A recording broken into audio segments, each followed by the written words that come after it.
Good evening, and welcome to the regular meeting of the Birmingham Planning Board for Wednesday, March 26th. Could we please call the roll? John Klein. Robin Boyle. Here. Stuart Jeffries. Bert Kosek. Here. Daniel Sher. Here. Janelle Whipple-Boyce. Here. Brian Williams. Here. Duncan Curry. Here. Ms. Zimmerman. Here. Okay, the chairman is not present, so as vice chairman, I get the privilege of chairing the meeting. We want to welcome first our new alternate member appointed as of Monday night by the Birmingham City Commission. His name is Duncan Curry, and this is the baptism of fire. So welcome, Duncan. There's no sitting on the sidelines for you tonight. We have a pretty packed agenda. We have a big crowd here in attendance, and so I want to review sort of the process we will follow. We have two different projects, one under special land use permit only, the same project being also considered for site plan, and the second project just on site plan review. So the process we will follow is we will ask the department to comment on the materials that are in the report and supplement with respect to any additional items that the planning department feels appropriate. Then the board will make inquiries of the planning department in phase 2. Phase 3, the applicant will be asked to come to this microphone and make whatever comments, usually in response to questions maybe that the planning board has raised, or to make comments about their project in particular. And finally, and I'm sure most of you, most importantly, the public will have an opportunity to comment on everything you've heard and comments you'd like to make. With respect to the public, I would ask simply if someone before you has made a comment exactly what you were going to say, that you refrain from comment or at least make them brief. That's the process we will follow on each of the projects. Okay, those are my comments. And so the first thing we want to do is to review and approve the minutes of the regular meeting of February 26th. And I have a couple of comments before we get started. On page 2 of the minutes, in the 7th bullet point, starts A 2007. I think the reference should be to triangle plan is too outdated to be informative in this circumstance. I don't think the year is necessarily outdated, but the triangle plan adopted in 2007 is. On the next page, in the second bullet point on page 3, the phrase amenities that are conducive to living, I think strike the first "the," and then it should read to living in the neighborhood. Are there additional comments from board members? I do have a couple. On that same page, which is 3, in the first bullet, where it says offering some housing that would allow employees, employees aren't prohibited from living in the city, so I think it would create a sufficient affordability for employees to afford living in the city. Okay. I think is the point there. And then in the third bullet, Yes. it would be after documents, documents running with the land as opposed to with a rental. And then in the 7th bullet, the word, I think, retail comes out. So it's, we make it clear to developers rather than just retail developers. Okay, delete the word retail. Yes, All right, anything else? that's it for me. Any other comments? So the chair would entertain a motion to approve the minutes of the meeting of February 26, 2025 with the 4 corrections that have been noted for the record. I'll move the approval of the minutes with By those Mr. Scher, corrections. is there a second? Support. Any further discussion? All those in favor signify by aye. Aye. Any opposed? Minutes are approved. Review the agenda. Are there any changes to the agenda, Mr. Dupuy? No changes. Thank you. I think we should zoom right into item I, which is special land use permit for 280 East Lincoln Grace Baptist Church. Who is handling this on behalf of the planning department? Leah? I'm trying to get your attention. Never mind.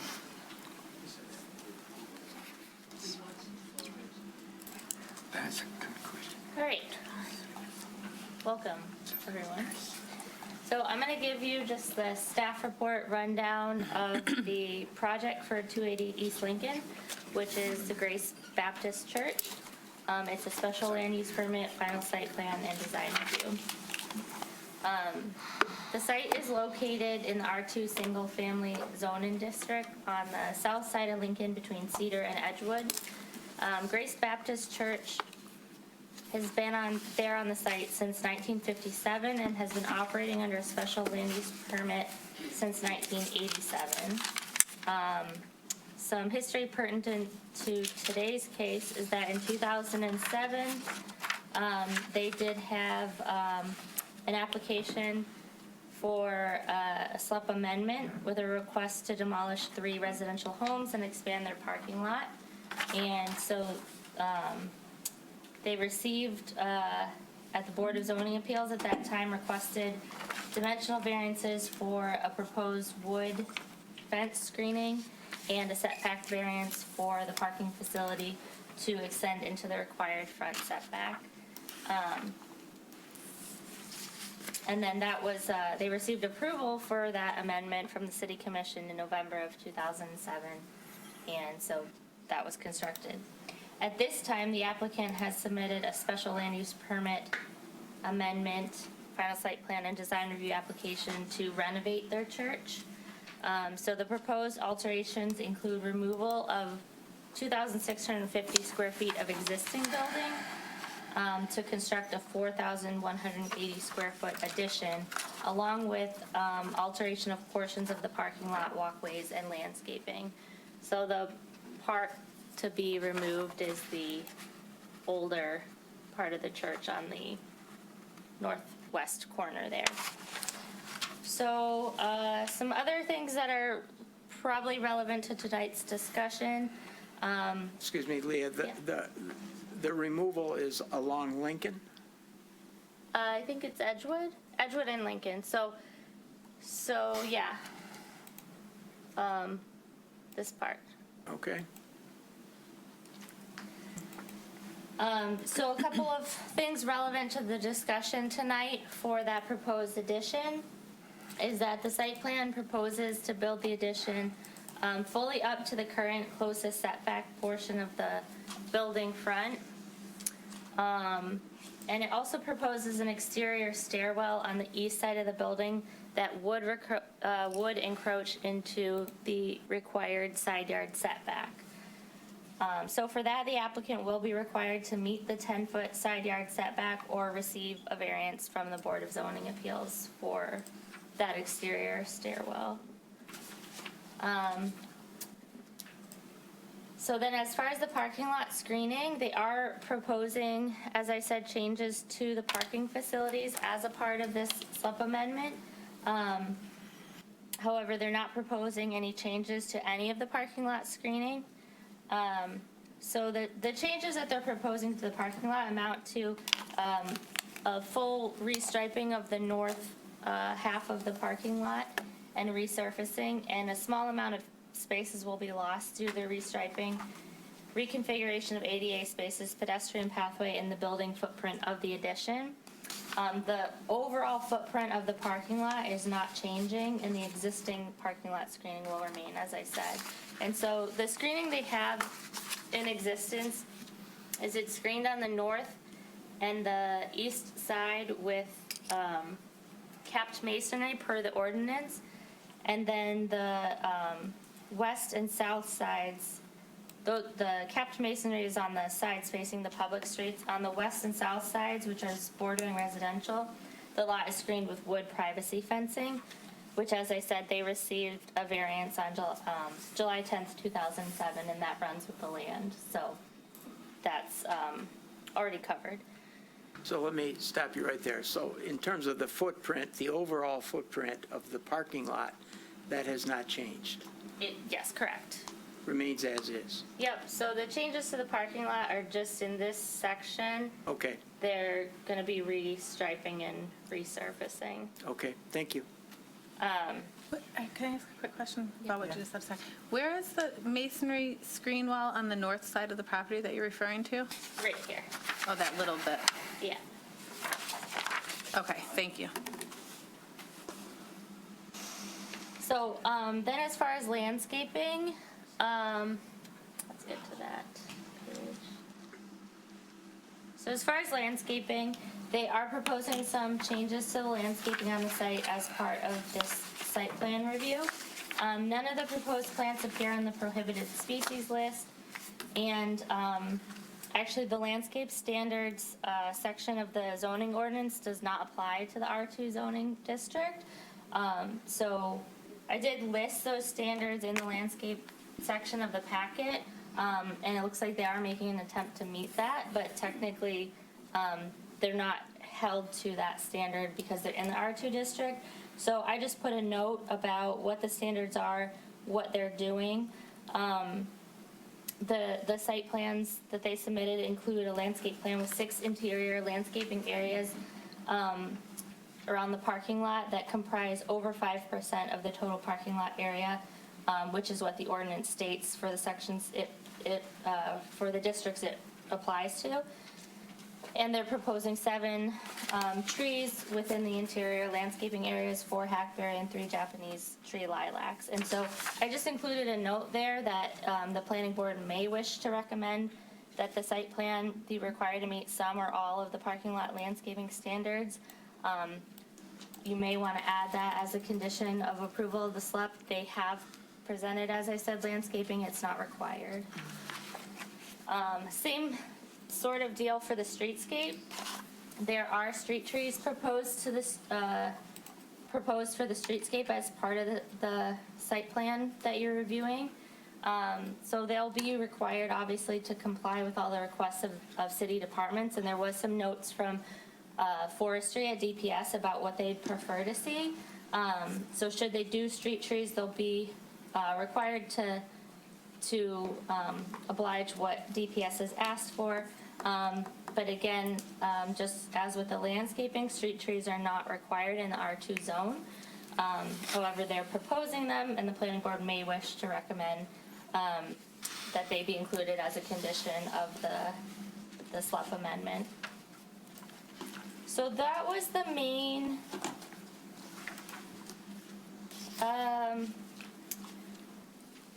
that is the main points I think that I needed to cover. The planning department is recommending, based on a review of the site plan submitted and the approval criteria of Article 7, Section 7.36 and 7.27, the planning department recommends that the planning board recommend approval of the special land use permit final site plan design review application for 280 East Lincoln Grace Baptist Church.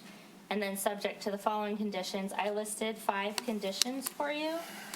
Most of them I just mentioned. I guess one more I haven't mentioned yet is that the current site is non-conforming in terms of the minimum open space requirement. And they're seeking to expand that non-conformity by just about 2%. And so we did recommend also the condition that they receive a variance from the Board of Zoning Appeals for that as well. And then the last thing is just that in addition, due to the site's compatibility with the neighboring property along the Edgewood, owned by the city of Birmingham, currently inhabited by the YMCA, the planning department recommends that the planning board consider requiring the applicant to enter into shared parking agreement with the city as a part of the special land use permit, the details of which would just be worked out between the 2 parties before the amendment goes to commission. Okay, any questions or comments for Leah from the board? So, Leah, how does the spire play into the height requirements in the R2 zone? Yeah, so typically how we've treated the spires and the steeples, of religious institutions in the past is that we haven't considered them within the height requirement. So when considering the height requirement for this report, I just was looking at the roof. So for a sloped roof, we go to the midpoint of the slope. So that's what we did for this report. Okay, thank you. Go ahead. There are a lot of comments from different city departments, and I know part of the condition would be that they comply. But I just wondered if any of these questions might in any way alter the design overall. I saw that, for example, they have to manage their stormwater runoff in some way, how they might, where, is there any concern from staff that the requests of the city departments might alter the design? Yeah, of so, the- I guess I don't think we have concerns at this time. We passed on all those comments to the applicant, so when you get to asking them questions, if you want to ask the same question to their architect, my understanding of most of the type of stuff that engineering is asking for would be underground. And so I wouldn't expect it to Okay. alter this. Any other questions? I do have one more. Yeah. So, Leah, is there a particular one or several of the parking lot landscaping requirements that you recommend that we ask the applicant to comply with? I'm a little uncomfortable with the condition that meet some or all. That's Yeah. a little unclear. I'm sorry about that. It is awkward language. I think what I was trying to get at with that is I think what they have proposed is really nice, and that would be nice, I guess, if you even wanted to just tie the condition to what they have presented in their site plan, with the note about complying with the requests of city departments, because I think they will have to change their street trees, for instance. So that wouldn't be exactly what's on the site plan today, but you could just, instead of the way I wrote it, you could just tie it to what they presented in the site plan as well as the recommendations of city departments. And the only reason I wouldn't necessarily recommend that you state it that you're going to hold them to all the requirements, just because in the case that, one or two of their landscaping areas, if it doesn't meet the geographical specifications of the ordinance, I would think that would be a fine exception since they're not technically required to meet it anyways. Does that help? All right, thank you. Anything else? Okay, would the applicant like to come forward and address the board with the project? When you come forward, please identify by name and who you represent. And if you're a company, if you're a representative of a company or architectural firm, tell us. Okay. I'm the pastor at Grace Baptist Church and have been there since 2001. And your name is? Craig Hurley. And we have enjoyed that location. We've enjoyed what the city has provided, and it's a great location. We looked at other places, but we wanted to improve the building there. And making it where it's equal level for people that are handicapped, it'd be easier to access, not going up steps to the new building. And so that's been the motivation for a lot of the decisions we've made for the building project. Okay. I'm Andrew Walters with Metro Consulting Associates. I'm the civil engineer for the project. I believe also joining us online it would be Andrew Iverson, architect on the project. I don't know if he's able to, how that works, if he's able to join. Laura could probably give him Yes, I just asked him to unmute. speaking capabilities. Okay. Yeah. Is the architect on? Yeah, this is Andrew Iverson from Ganther Construction Architecture, and been working with Grace Baptist Church through this process, and also with Andrew with MCA as we develop a plan for the site. So. Okay. I will turn it back over to those who are present there. Okay, can I ask a couple questions myself? In terms of during construction, how will you handle attendance?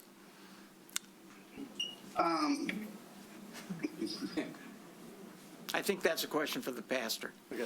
They worked out a plan where we can still meet in the auditorium and the building that's going to stay there and have it blocked off between the construction zone and where we can meet. It'll be smaller, but it seems like with another exit that they proposed that we'll be able to meet there. Okay, thank you. Other questions from the board? Bert?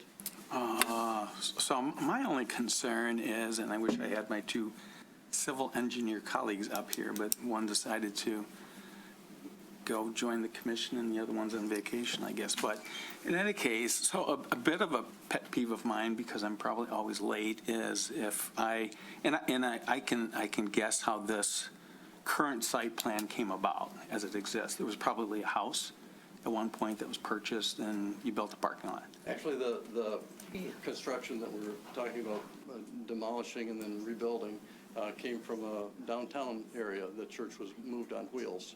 Really? I'm sorry, I didn't quite catch that. Tell us again. So it's an older building and a lot of the problems not meeting codes. So here's my concern is, so I show up late, I'm going to take the south entrance into the parking lot, the south off of, what's the name of the street, Edgewood. And all those parking spaces are going to be full. And how do I get out of there? I can't turn around, I can't. So I wish I had time to do this before the meeting, but I didn't. I just tried to do it, some doodles on here. As long as you're rebuilding that parking lot on the north side, would you consider, my math shows that it's probably a wash. If you close the curb cut, pick one, maybe the one that's by the hand. Because curb cuts interrupt street traffic, add confusion. You know, you're the civil engineer, the sidewalk. It doesn't create a visual buffer to the parking lot. If you took, I guess the only way I would describe it is if you took the diagonal parking spaces, your new diagonal ones, and go up with the hand right there. So if you eliminated those, made this one new parking lot, if you will, and then I'll pick the north entrance if you come in by car, and then if you created basically a loop, like if you took that southern parking lot, rotated 90 degrees, you've got maybe 100 feet to work with. You'd still have landscaping along Edgewood. You'd still have a bit of a buffer to the west. So you'd have two rows of cars on the one on the east, one on the west, one on the south. That would allow you two drives and one center bay of parking, not a full bay. I mean, again, doodles, I'm an architect, we cheat. I totally understand your concerns about circulation of the traffic here, and in all frankness, that was something that we did consider. We looked at several of those options that you talk about, including closing one of the access points to Edgewood. Even with a few different concepts that we worked up, we were looking at losing 5 to 10 parking spaces just in the. Yeah, my math shows that it's a wash. I wish I could see maybe you your. had something. Maybe you had some concept that we couldn't conceive of. But if you consider that you're going to have to, no matter how you slice it, you're going to have to build in space for the actual drive aisle itself. To build in circulation around here. So I guess, so you would agree that this is not a great parking lot, the southern piece, right? Because again, I'm going to show up late, Yeah. sorry. And I have to back up and it creates unsafe conditions. I guess the only way I would believe you is if I saw a drawing and you showed me that it didn't work or it's less good. From a Again, planning it was standpoint, more of a parking situation. You know, we're already removing a few parking spaces to be able to make this addition work. Again, we would lose. Again, I'm just saying, I wish I could see a parking. drawing of what you're describing to show me that. You're saying it works, but you lose 5 to 10 Parking. parking spaces, right. And again, those are parking spaces that have to go somewhere Understand, else. 5 to 10 is a huge swing. My math shows that you've got, in that zone, you might have 34, 32 parking spaces, and that you could possibly make that up and have a better plan. So I support everything else you're doing. It's beautiful. It didn't It's a work if I- great investment. I can't, and again, I wish I didn't have the time to do my own doodles. But that concerns me. It creates for an unsafe, chaotic condition, and if you lose 5, 10 cars, maybe I can say, all right, I would put up with that, but I need you to prove that to me. I would push back on it being unsafe. Unsafe to me would be when you have conflicting movements of pedestrian traffic and vehicular traffic. What you're talking about is an I'm saying is inconvenience the- of somebody trying to enter a parking lot and then only having one exit to it. No, what I'm saying is that all those parking spaces are full, which happens sometimes at church. And so I pull in there looking for a parking spot. They're all full. I don't know it until I'm at the very end. How do I get out of there? There's no cul-de-sac, there's no hammerhead, there's no, I have to What you're back up. describing is a condition that currently exists on the site, right? I agree, it does, but with the investment you're making, I'm just saying, I wish you could show me a drawing to show that you've explored that. It makes for a better condition, but you lose cars, and you can't lose cars. My quick doodles, which could be wrong, show that it's sort of a wash. And when you do it, you eliminate one curb cut and clarity of when I enter that parking lot, I can loop around. If there's no parking space, I can go back out on the street and find another place to park. My only comment.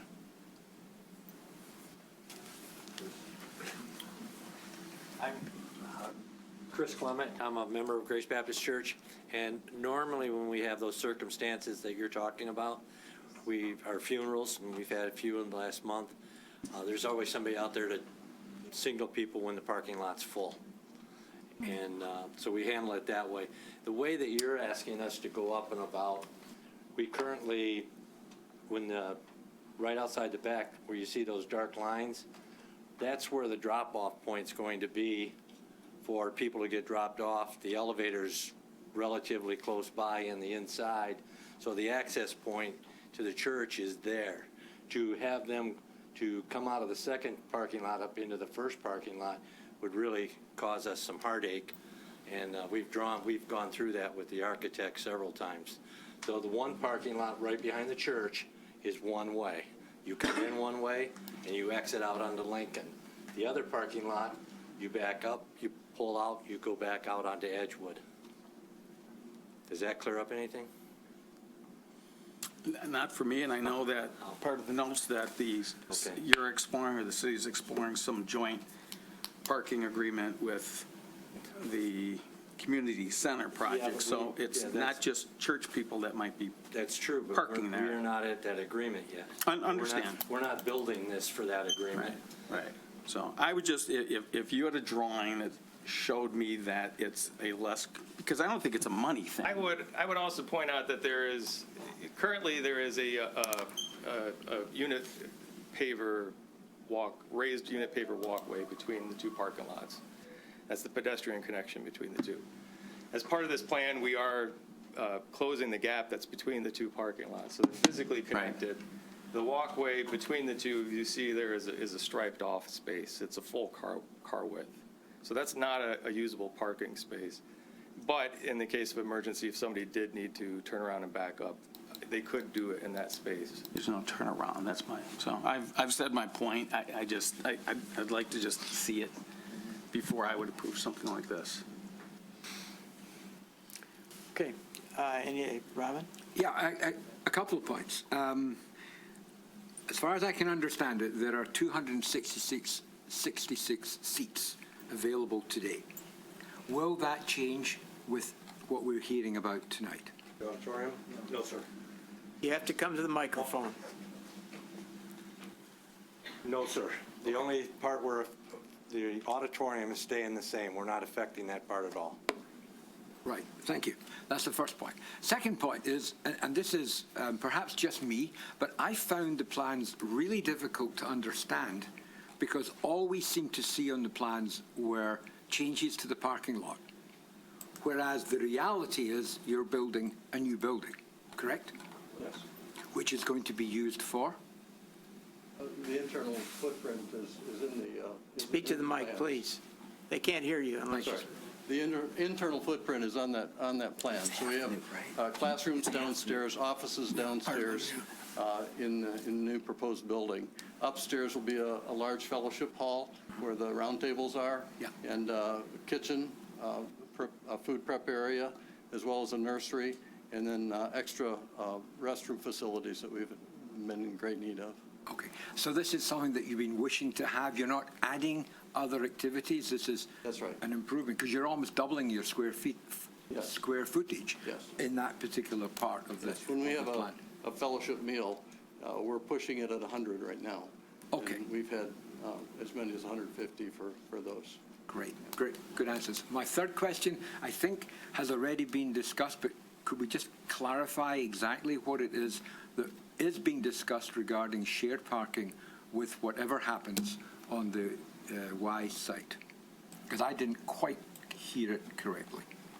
Is there an agreement? Is there not? So just a clarification, as far as the planning board and the parking requirements, they're meeting their parking requirement on site.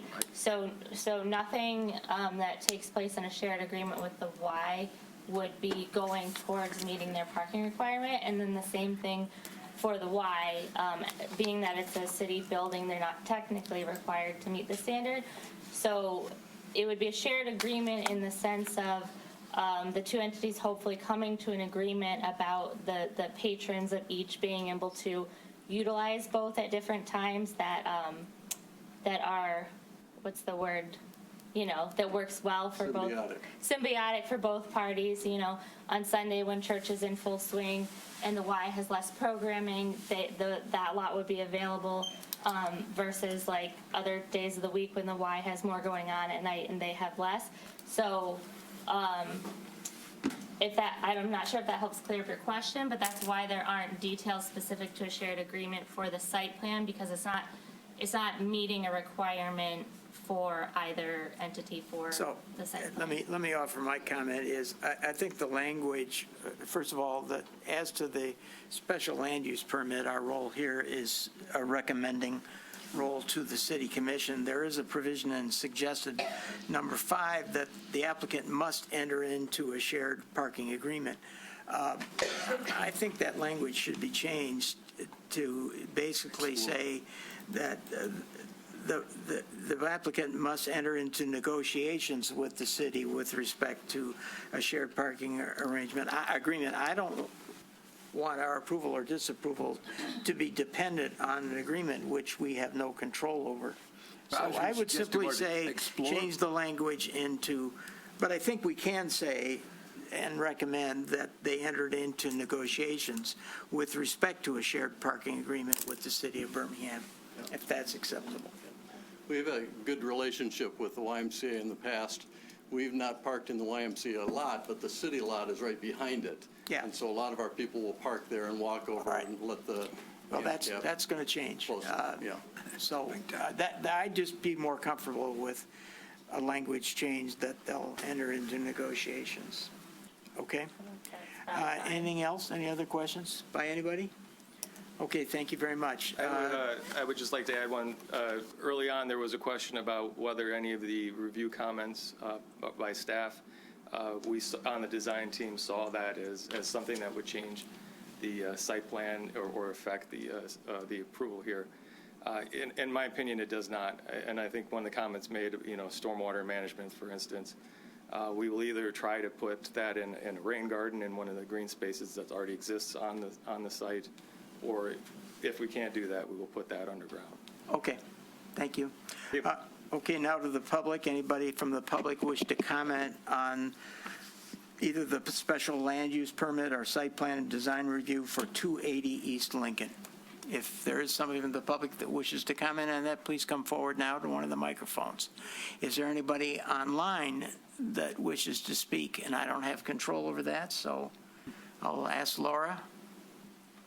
I do not see anyone with a hand raised. Okay. Any other comments on here? Okay. So back to the board for consideration. Bert, I understand your concerns. I don't think we can resolve your concerns tonight. Well, it's not a special land use issue, it's more of a site planning Yeah. issue. It's the next meeting. Well, it is and it isn't. I don't think we want to consider approval of one and push it to the city commission without looking at the site plan. That's my view. I think we consider both of them, or we don't consider either of them. So what's the wish of the board in terms of commentary? I'll start, I guess. Go ahead. I hadn't thought of it, but I think Bert made a really good point, and that too is concerning to me. I also would like to see an attempt at exploring something that makes more sense there. So I'm a little concerned about that. Okay, I understand that. Bert? I'll just add to that. So I think the most important thing the planning board does is health, safety, welfare. I mean, it's Yes. it's safe planning. It's not the number of parking spaces to meet the needs. And I would just like to see it explored. You know, I don't know if it concerns you because, again, the civil engineers aren't here, but does that part of the site become part of the rest of the site, and now your stormwater management issues go up? Bert, are you going to be in town to? I'm here for a long time now, I think. But I think that That's a nasty question, I realize, but. it needs to be explored and All right, let me make a recommendation. Sure. That, since at least two of you have concerns, and we got a member who's, the grass is still green, why don't we postpone this for 2 weeks, which would give them an opportunity to meet with you. Bert, the other civil engineer won't be back until late April, so that's not going to happen. Right. It's all on you. and the other one's not coming back. Right. But he works for Ford, and he's an engineer. Yeah, so maybe the two of you can take a look at this. The chair would entertain a motion to postpone consideration of the special land use permit and the site plan and design review for 280 East Lincoln until the April 9th meeting. I think it's April 9th, isn't it? It is. Sounds right. We can fit it in. Yes. Yeah, we don't have anything else. But we have to change the type of meeting. So the first motion would be that we would schedule a meeting both to consider the site plan and review session for that meeting of April 9th, and then postpone this meeting until the April the 9th. Is that acceptable to the board, to give Bert and Janelle an opportunity to look at this?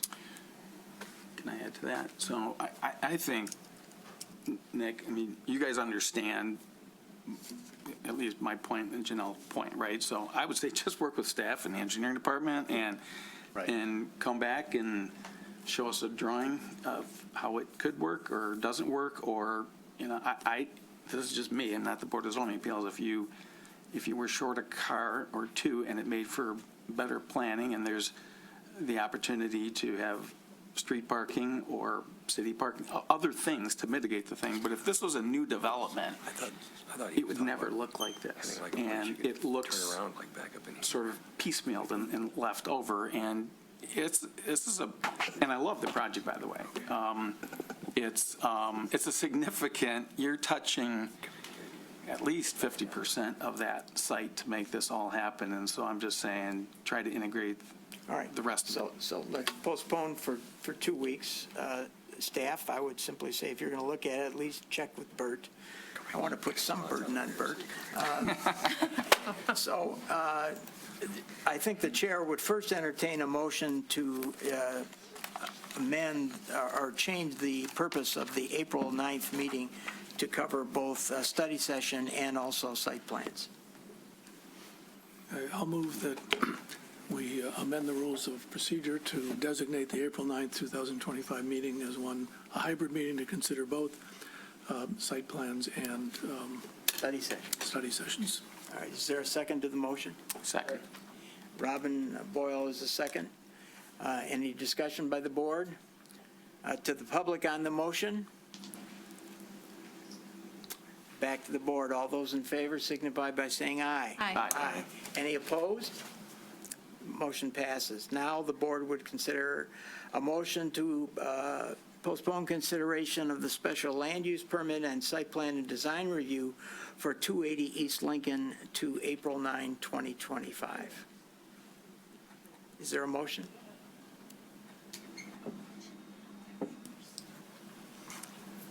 So, yes, there's motion. So moved. Sorry, my computer froze in the meantime, and I got distracted. Okay, all right. And it's There's a still motion. Is frozen. there a second to the motion? Second. Second. Second by Mr. Kosak. Any discussion at the board? To the public on the motion to postpone consideration of both these items until April 9th. Robin? Just a quick question, and you can discount it. Is this a case where we should divide the two and make a decision on the special land use permit? Because it encompasses the whole project, whereas this part is really about I site really, plan review. I think we should consider both at the same time. I don't want our recommendation one way or the other going to the city commission without us looking at the site plan. That's my view. Conceivably, we could look at the special land use permit separately and consider it tonight. I suspect the vote might not be favorable, though. And- Okay. And just without the raising- review. I'm just raising it as an option. Yeah, and I wouldn't send it to the city commission until and unless we have considered the site plan. Okay. I was just looking for information. Yeah, Not that's pushing my it. view, but Not pushing it. you're free to disagree. I'll back off. It won't be the first time that people have disagreed with me. My 53 career as a lawyer, your career as a lawyer. Okay? Move ahead. Okay, to the public, on the motion to postpone consideration of this until April 9th. I'm assuming the applicant can attend. Okay, that's a nod, yes. Okay, all those in favor of the motion signify by saying aye. Aye. Any opposed? Okay, that matter is postponed till April 9th. We'll see you then. Hey, Nick. And please get with the staff, if you could. Computer help in the meantime. Oh, Yeah, my computer died we're all, too, so we have problems. let's All take of a them? 2-minute break Yeah, I'm to frozen. reconfigure His is computers. dead. Okay. Hey, Nick, thanks. All their computers are frozen.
Order. The computers are now working. The next item for consideration is item J2, 479 South Old Woodward, Birmingham Towers. Request for final site plan and design review, et cetera, et cetera. The procedure we will follow is, as I have indicated at the start, Mr. Dupuy, who is in charge of the planning department, will make a presentation. It will be followed by questions or comments from the board. The applicant will then be given the opportunity to address the board, and then finally the public will be given an opportunity to comment with respect to this project. We do have one disclosure item to handle at the start. Nasim, you want to make a... Yes, thank you, Mr. Chairman. I am recusing myself from this conversation because my employer, my law firm, is a prospective tenant of this building. So, Okay, thank you. thanks, everyone. Thank you.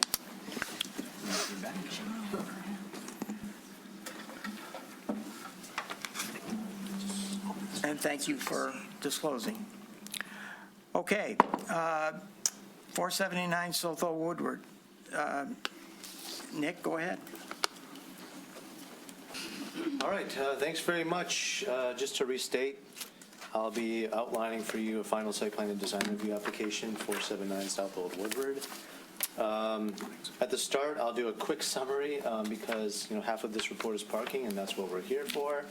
But just for a little bit of history, just a little bit, we started doing this project in 2020. We've seen several different iterations of it, from a 9-story to a 5-story. We've talked about the parking assessment district. We've amended ordinance language, and basically here we are. But the most recent stop, really the last stop before they received approval and then subsequently got their permits, happened in 2023, where we did approve a site plan. There were several conditions, probably the biggest of which was the need for a variance for 11 parking spaces, which they did receive. And I will touch on that a little bit later in the parking review. But to state clearly, again, the only changes proposed on site here are related to parking. Nothing's changing with the building exterior, the footprint, the height, or any detail in between. So moving on to parking then. But there is a change in terms of proposed usage of the floors. Exactly, which is where I'll start, because that is the most important part. And it's different than the May 2023 approval from last time.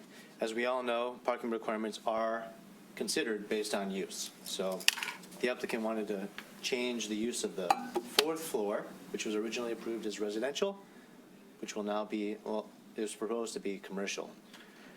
So to be, So to be clear, floors 1 through 4 will be commercial. Retail commercial on the 1st floor, retail commercial on the 2nd floor, office on the 3rd floor, office on the 4th floor, with the 5th floor remaining residential, as is required by the ordinance, with 6 residential units. Now, I make a distinction. It's the first really important piece that I need to make very clear publicly, but I've also had plenty of conversations with the applicant, so it's not news to them, that in the D4 district, you're only allowed 2 floors of office maximum when the planning board permits a 5th story. So I've made it clear, I think I'm stating it publicly, that in this proposal, floors 3 and 4 being office precludes floor 2 from being any sort of office use. It's got to be a retail commercial use. So I'm stating that now. We can verify with that the applicant, I did build it into the approval language as well. Just go ahead, Bert. Can you just clarify what's being proposed? Because what I heard you say is different than what you just said now. And maybe pull up the floor plans or something. Yeah, sure. I'll just scoot to the floor plans really quick. Did I hear that right? So we can all Commercial on the 4th floor or something. visualize it together. So I'm just going to go through them all. Nothing. So this is a lower level parking floor plan with 36 spaces. The first level of parking with 31 Below spaces. grade. I don't know why this is a different size, but this is the first floor plan, mostly parking, lobby, and back of house. This is the first floor retail tenant, and this is another first floor retail tenant that's proposed as that So no little change there. restaurant use. No change. This is the second floor, which was always commercial, but in the previous approval, it was office. So the big distinction here is this would now be used as a retail commercial floor. Oh my gosh, we're going too fast. Floor 3 was office and will remain office. Correct, and that's what I'm on right now, office. Okay. Floor 4, which was formerly residential, now office. So that they would be reaching their cap for office floors. And then floor 5 here, residential. So Okay. again, just third time's the charm. First floor retail commercial, second floor retail commercial, third floor office, fourth floor office, fifth floor residential. That is the proposed template, floor Okay. template. So, and again, just to restate, those 2 floors office are the max. But what I just went over, by the way, is important to state that actually all of the parking spaces are also the same as what you approved before, at 88. Still 2 levels of underground parking and at-grade parking. I note in here that there was a variance associated with the first floor parking, in that you may not have parking within 20 feet of a building facade. They did receive a variance for that in 2021. We argue that this site plan does not change that condition at all, so that variance would still stand. Okay. Moving on to the parking reductions in Article 4, Section 4.5, our ordinance, when you're in a B3 zone, does permit parking reductions when you supply office, restaurant, and residential uses in the same building.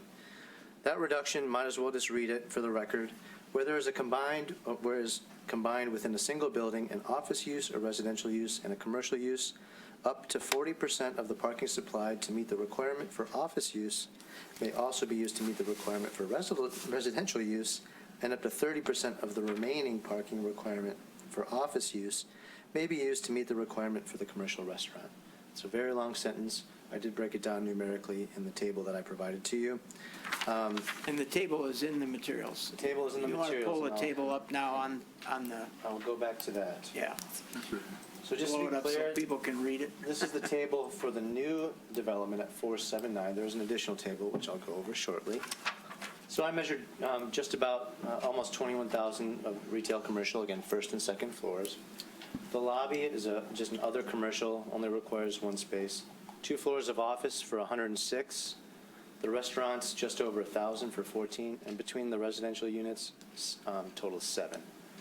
Math that out, that's 198 required. After the reductions, they're down to the maximum reductions. They're down to 137, where 137 required, where 88 are provided. In all the other reports, we've at least noted that there are on-street parking spaces adjacent to the development. In this case, there's 2. If they were to receive city commission approval, that the total may be down from 49 to 47. So ultimately, as of right now, today, although they have applied to the city commission to grant those right-of-way parking spaces, as of right now today, they're 49 short. So when the applicant applied, Let me clarify. Sure.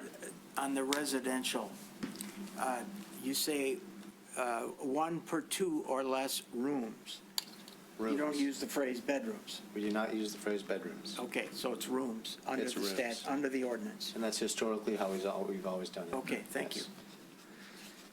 So The shortfall is 49. as of right now today, the shortfall is 49 spaces on site.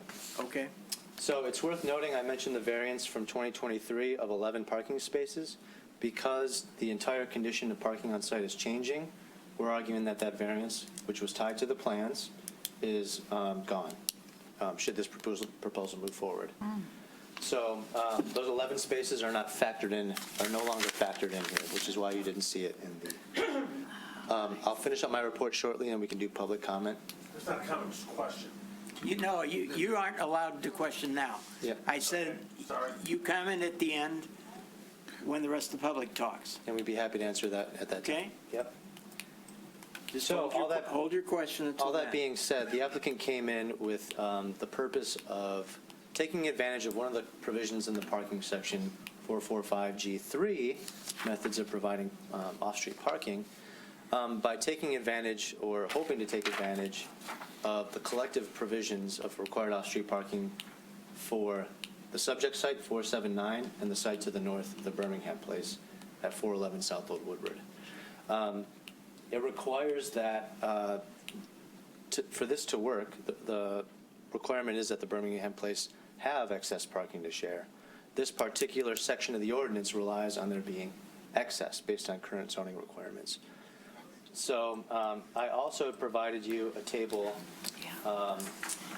breaking down the parking requirements of the Birmingham Place. Now, there are a lot of differences between my materials and my math and the application materials. I think there are some obvious ones that I might be able to go over shortly, but basically, it's almost 16,000 square feet of retail commercial, which exists on the first floor for about 53 spaces. Lots of office for 310, and between the residential units, that's 160 spaces for 523 total. Me too. Again, with there's an office and residential reduction. The Birmingham Place is also in the B3 zoning district. You can reduce up to 40% of the parking spaces required for the office square footage, not the retail commercial, the office, which is 310, so that reduces it 124. So total required for the Birmingham Place, 399. I'm suggesting there's 423 spaces on site, and that they're plus 24 spaces. So that being said, though, Ms. Burke, you have a question? Yeah. Yes. How do you, just go back up to that. Sure. So when I'm just curious, when you say retail commercial, 15,807 square feet, is that, how does the ordinance measure that? Is it gross area, outside face, or do you deduct for circulation and core elements, things like that? it's based on habitable space. So we do take it to the gross. Okay. The definition just says floor area, and we do define floor area as building face, but we do exclude a mechanical room, elevator shafts, stairwells. So you have drawings presumably of what's built? Yes, and they Tenants exist. have moved out and moved in over the years? Yep. You have the current, and then you've gone to that and did Yep. your analysis based on that? Yes, yes. So I believe, although it may not be perfect, these are very close to accurate. The Birmingham Place was built in 1980, and of course, things have changed over time.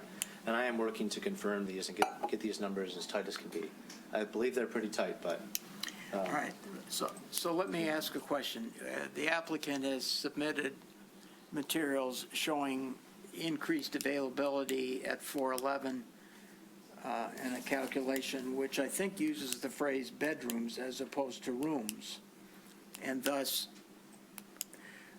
reducing the required number of spaces, I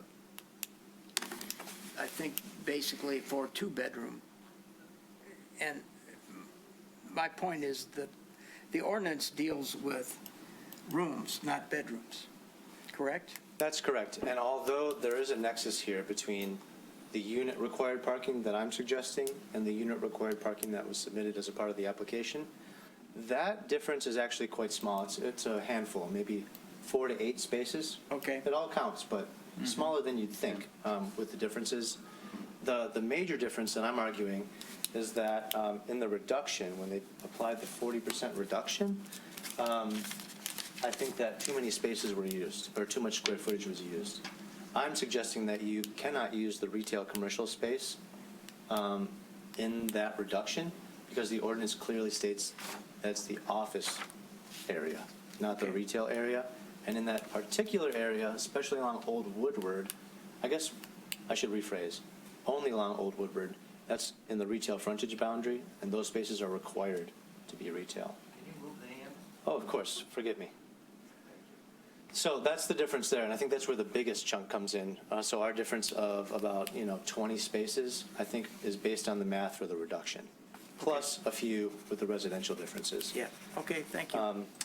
And I guess while I'm here, I should also note that I think the math for the new building may actually be chalked up to an honest typo, in that for the office square footage in this document, typo, I determined there's 106 spaces needed, and you can see here that the applicant put 160. I think that was just a typo. Okay. So the reduction here is too much, and so The shared parking required of 33.5 is significantly less because of that. So I'm almost at 50, they're at 39. That's a pretty big nexus, and I think that's the culprit, is the math and the reduction. Okay. So that's the math part. Yeah, sure. I have a math question. Oh, boy. If I may. Nick, when you were doing your calculations and you were deciding the square footage that applied to commercial retail and the square footage that applied to office, on the next couple of pages here, there are floor plans of, of what's currently in the building, that page, and then the next page. I was surprised, honestly, to see all this commercial, but I didn't know it was there. My question is, in your calculations, did you consider first floor to be retail? Second floor? You didn't look at the particular uses of the space, the businesses, let's say? You just went by the floors? Is that how did you do that? I would consider it a hybrid of both. I certainly looked at every last one, but on the first floor in particular, so I mentioned, just to restate it, that this is the old Woodward side on the left side of the screen here, or the west side. Again, that's all required to be retail. So I built That's easy one. the zoning out, the calculations out based on all the square footage being retail. These spaces I did look at individually. Now suppose, so this is Pure Bar, which is a more commercial, not retail, but more commercial health club studio use. Similar, the Beach House Day Spa is more like a beauty type use. The Birmingham Wealth Management, I think you could go either way, but I included it as retail. It's 1,500 square feet, so it's, it's a couple of spaces there. So the whole first floor you considered retail in your calculation? At this time, that's correct. And may I ask about the second floor?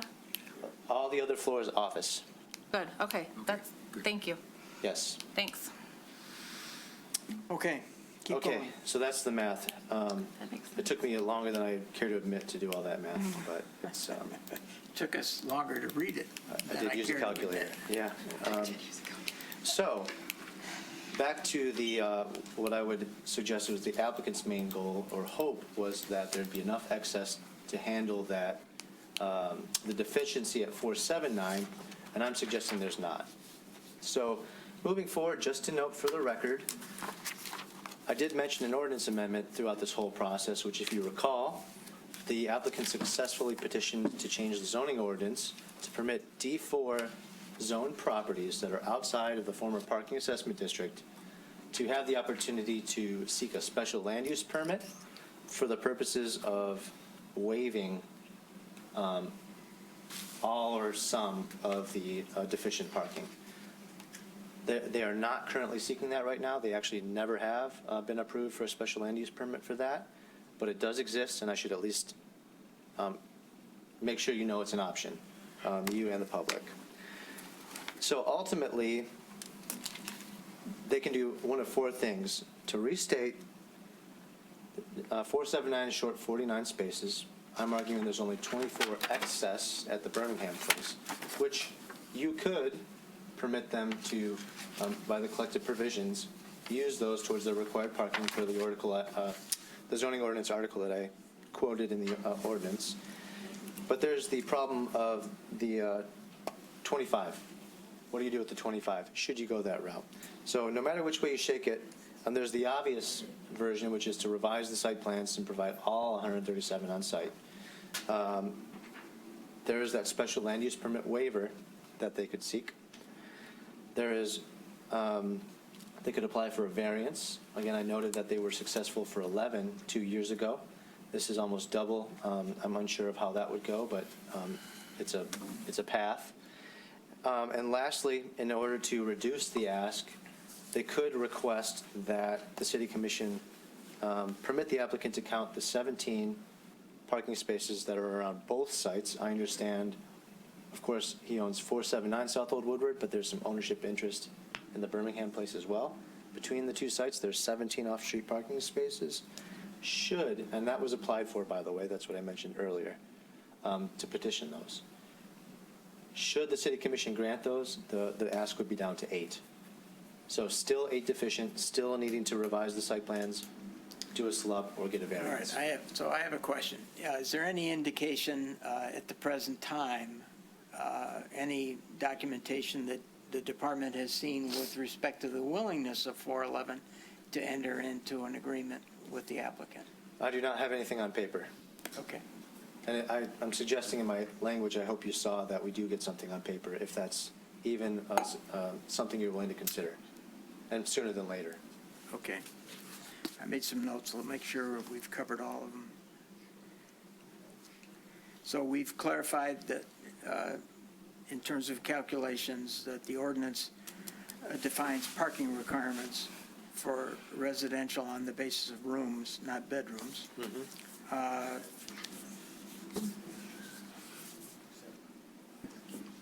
Can you comment on what is permitted commercial under the ordinance? Sure. So permitted commercial, there's kind of sort of two sides to that answer. So it's in the B3 district, which is an underlying zoning district, and there's a D5 downtown overlay district. So in the B3, there's a list of, I suppose I couldn't tell them all. If you'd like me to pull them up, I certainly could. But it's your traditional downtown type uses, clothing, beauty salons, those types of things. And I guess while I'm talking, I might as well pull them up. I think it includes doctor's offices, right? I was just saying, what does it not include? Sure. So that's Some the, examples. I suppose that's the other side of the coin, is that, again, in that area along Old Woodward, we have a retail frontage boundary that exists in the overlay district, the D5 district. So that's the only catch, is that list of permitted uses in the B3 is permitted anywhere in that building, whatever that use may be, an office, a hair salon, health club studio, things like that, food and drink, just making it up, except for that Old Woodward side that needs to be commercial retail. So I'm not sure if that quite answered your question. Does Tell me first if it floor. did. So this is the list of commercial permitted uses here in subsection 3. I can just kind of slowly scroll. It's considerable, and it's very consistent with the B2s, the B3s, the B4s, all the downtown zoning.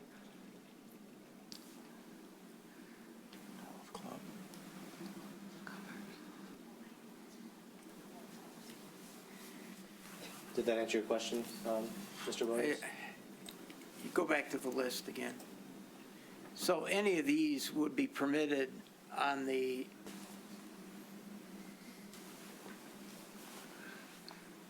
second floor? Yeah, and I guess the other catch is you can never have a commercial use above a residential use. I'm not suggesting that's a problem in either building, but just to have said it. So my point is that I look at some of these, I don't necessarily review them or treat them all as retail. I don't see a health club and a studio being retail. So there may be an exception. Define item P, which is office. Yep, so I can probably just go to it, just so everybody can see. This is the definition. I guess the distinction here is it's everything you think of, but also including medical office, like a dentist or a general practitioner. That was my recollection. Yeah, and that's right at the tail end here, medical services. Okay. And I view those as, I'll use my phrase, more personal services. Doctors, et cetera, dental services. Okay, Bert? So the second floor proposed as quote-unquote commercial, there, if it was does that have its own broad parking calculation? Or if it was commercial jewelry store or a laundromat or a house studio, will it have its own No. math? It's the same. I think that's a very good question, There's a big actually. unknown there, right? There's 15,000 square feet of Yeah. undefined, and somebody could be back someday. How is that being calculated now? Just That is a very good question, and I think it's important to say, actually, so thank you for bringing it up. So I say retail commercial is this broad amorphous term. Most retail commercial uses are at the same 1 parking space per 300 square feet of floor area as an office use, with several, I guess, important exceptions. Of course, food and drink is much different. That's 1 per 75. So if, let's say in this scenario that we're building here, the applicant would come back in a couple of years and say, hey, I want to put, I don't name a restaurant, I don't know. I'm struggling to think of a restaurant. Restaurant X, a Bert's Diner here on the second floor, totally would change the parking requirements. They'd need to come back. Similar with a beauty salon, those Well, it would requirements increase are, the parking requirements. they would increase it a Significantly. lot. But a health club could reduce it, right? Is that 550 or something like Technically, that? yeah. It's 1 per 550. or So there's an 500. unknown there unless, perhaps.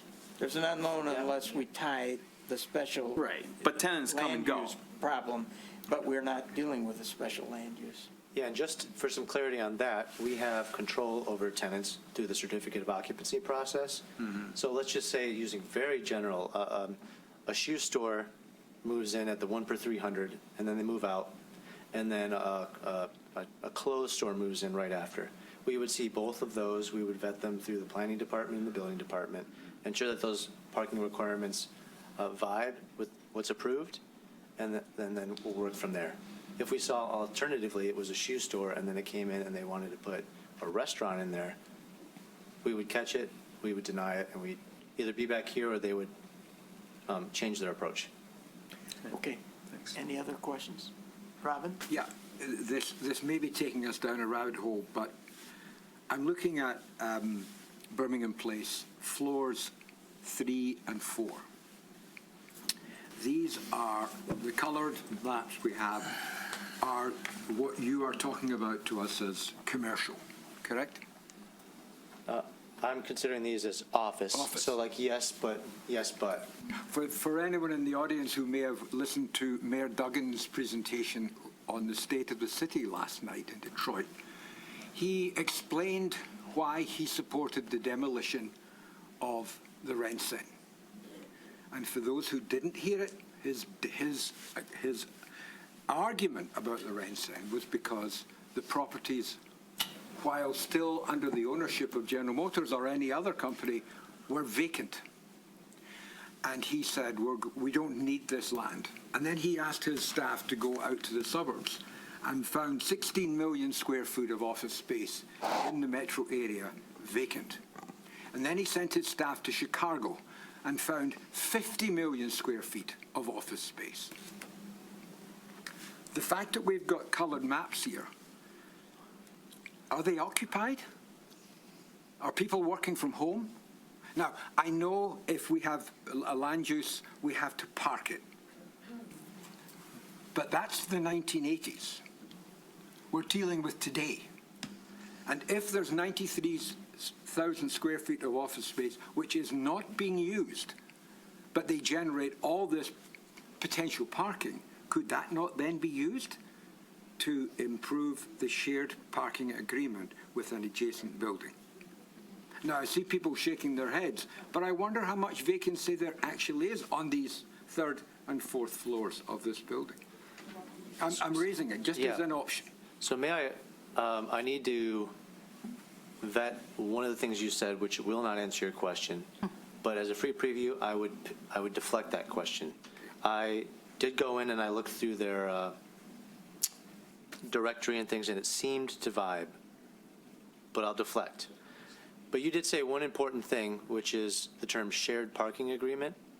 And although, you know, at a high level, this would be sharing parking between two properties, a distinction does need to be made, which might be the path you're traveling here, that what they're currently seeking by the collective provisions, which is the excess standard that I mentioned, that there's 24 excess in theory, is different than a formal shared parking agreement, which is also a method of providing parking facilities that they're currently not seeking at this time.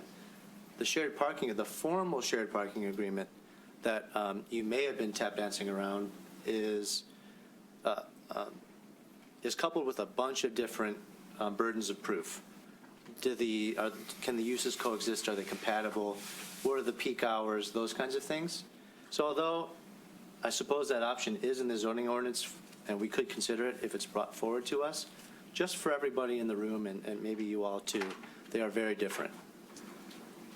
So I think what you're getting at is if the demand is low, or theoretically, because office spaces are a little thinner, that there would be a shared parking arrangement as opposed to the collective provisions standard. I had one other comment to make, but it is just, there is a business element to parking spaces which may not be being filled at present by the commercial tenants. The owner of this property might also realize that there is a market there, and if there's an adjacent building willing to enter into a shared parking agreement, which you've just mentioned, that would be a business incentive for the owner. Now, I'm getting into very, very fine grain here, I admit, but I think looking at opportunities between these two buildings is a way forward down the road.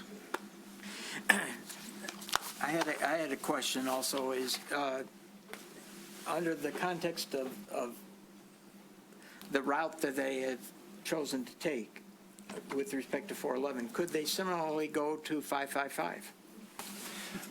So the answer is yes, but there's also a provision in that same section of methods of providing off-street parking that no matter which one you choose, I'll verify this as we continue to discuss, but especially the one they're currently choosing, which is the collective provision standard, that parking needs to be provided within 100 feet of the site in question. So the 555 is a bit long. I'm unsure what the pedestrian paths are right now, and we could vet it, but if it's within 100 feet, the answer would be yes. If it's not, I think the parking on the upper level is within 100 feet, but the entrance is probably not. especially if you jump from the 5th floor to the top of the deck. I'm not jumping. Or zip So- line. So, okay, thank you. On the bridge. Yeah. So, Nick, you said a couple of times that these credits were up to. And did I understand you right, that it's the planning board's discretion to decide whether to give all, some, or none of that credit? I believe that would be the purview of the planning board in your final site plan purview powers. And is there any, in the ordinance, does it have any particular standards that were to apply in making that determination? And not in that direct provision besides the 100-foot requirement. Okay. And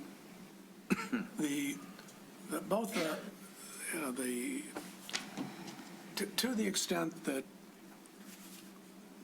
somebody were to question your, I think you used the word argument about the variances, which ones continue to apply and which ones don't, or whether or not room units or bedroom units, bedrooms per unit, or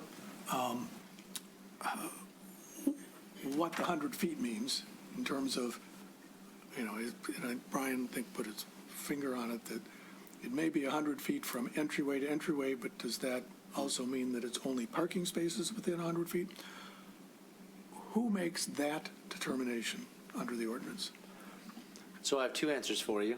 One, somewhere in Article 1, I believe it says something close to verbatim that the building official is the official interpreter of the zoning No, ordinance. what it actually says is the building official administers the ordinance. Administers That's the ordinance. word. So the second part that I'd like to at least make sure you're aware of, because we don't talk about it very often, is that in, I think it's Article 8, where the Board of Zoning Appeals standards are outlined, anyone can challenge any interpretation zoning-wise of any city official to the Board of Zoning Appeals. So in this case, I suppose city official being me, someone could appeal my interpretation to the Board of Zoning Appeals. It doesn't necessarily have to go through the building official, but if we were looking for clarity in terms of standard X or Y, the building official would be the person. So is that something that, I'm not sure that's become an issue yet, but if it does become an issue, I'm, wondering, about the clarity of that and whether an opinion of the city attorney would be helpful. But let's set that aside because it hasn't arisen. So I'm a little bit perplexed with what one makes of our apparent discretionary power to, give up to 40 and then up to another 30. So I guess we'll hold that for the time being. All right. Okay. Any other questions? Okay, the applicant is here. The applicant can comment. I have a question for the applicant right at the start. Yes. And that is, there is a letter in the materials from, I think, the owner of the commercial property at 411, basically saying they're towing vehicles. It was not receptive to the idea of any kind of parking. So the question is, we don't have any indication at this point that 411 would consider an agreement with respect to parking, excess parking. And secondly, I will just indicate this is not necessarily your problem, but it is the planning board's problem, and that is who at 411 has control over parking? Is it the commercial? Is it the residential? Is it both? We have no idea. Sure. And I would simply say from my standpoint, I would need to know that definitively if there were such an agreement. Okay, I made my speech. I think you understand Absolutely. my concerns, so why don't you address Sure.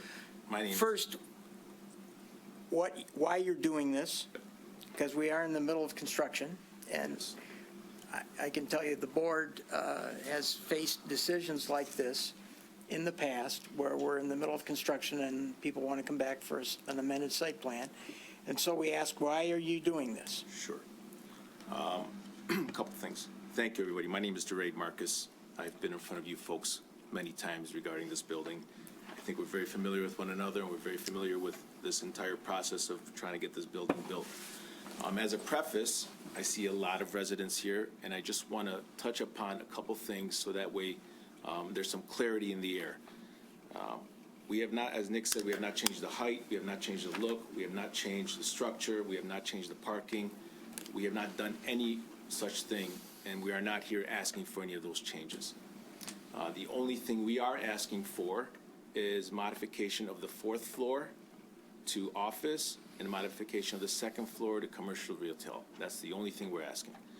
I know there has been delays, and I know this has taken a process, but because of the fragility of Birmingham Place, we took extra precautions to make sure that there's no tilting, there's no sinking, there's no damage to Birmingham Place.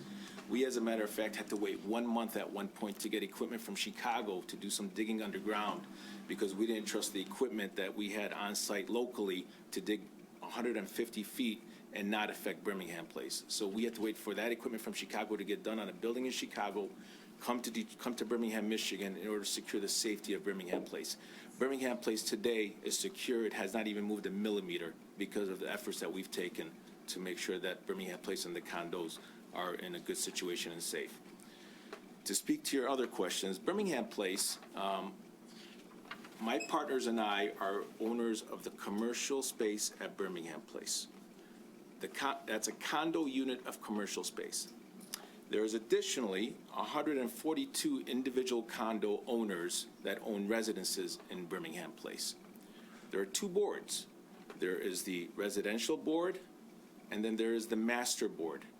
The master board controls the entire property, inclusive of the residential and the commercial. The master board is made by 2 representatives of the residential board and 3 representatives of the commercial board. And together we meet, we have minutes, we meet often, and we talk often, and we make decisions that benefit the entire property. The latest decision that was made was Michelle, who was our property manager, retired, and we had to find a property manager to manage the building. Two of the members are here, and we met, and we interviewed them, and we did things together collectively and made a decision to hire a new property manager. So it is the master board that makes and sets and promulgates all the rules for this development. So if there is a shared parking agreement, that would be decided by the master board, and the master board may say, yes, we will do it, or no, we won't do it, based on back and forth banter between the members of the master board.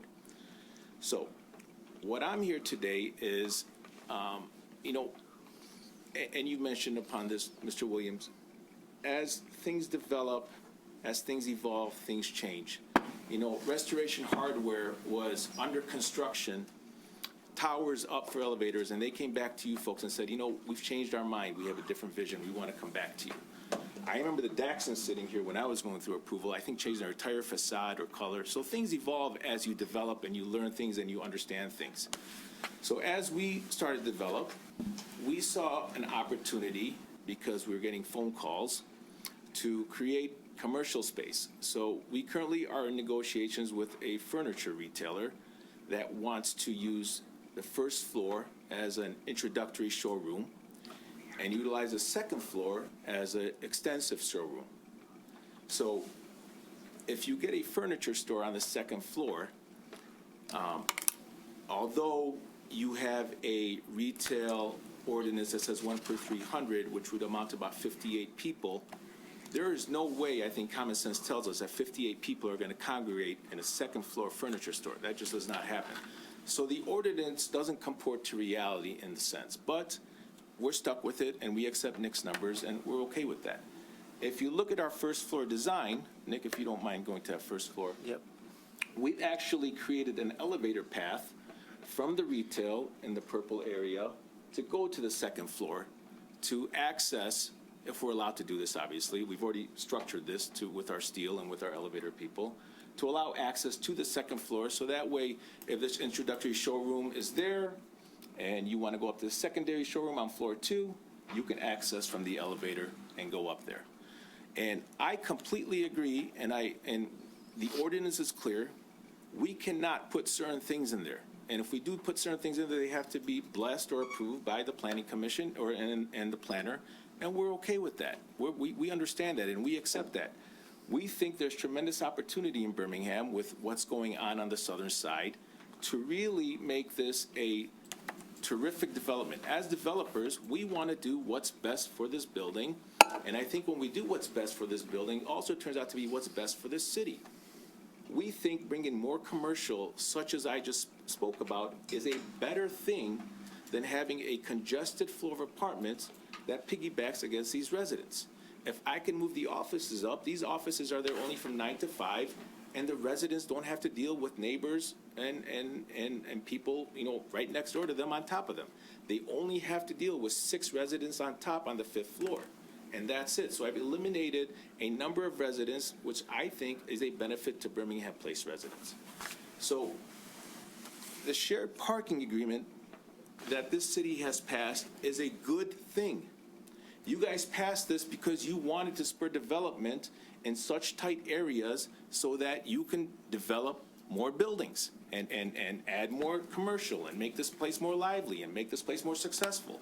It is a good thing to have a shared parking agreement. And we want to take advantage of that good thing the city has passed. And it's there for a reason. So it takes us to these parking scenarios that Nick has talked about.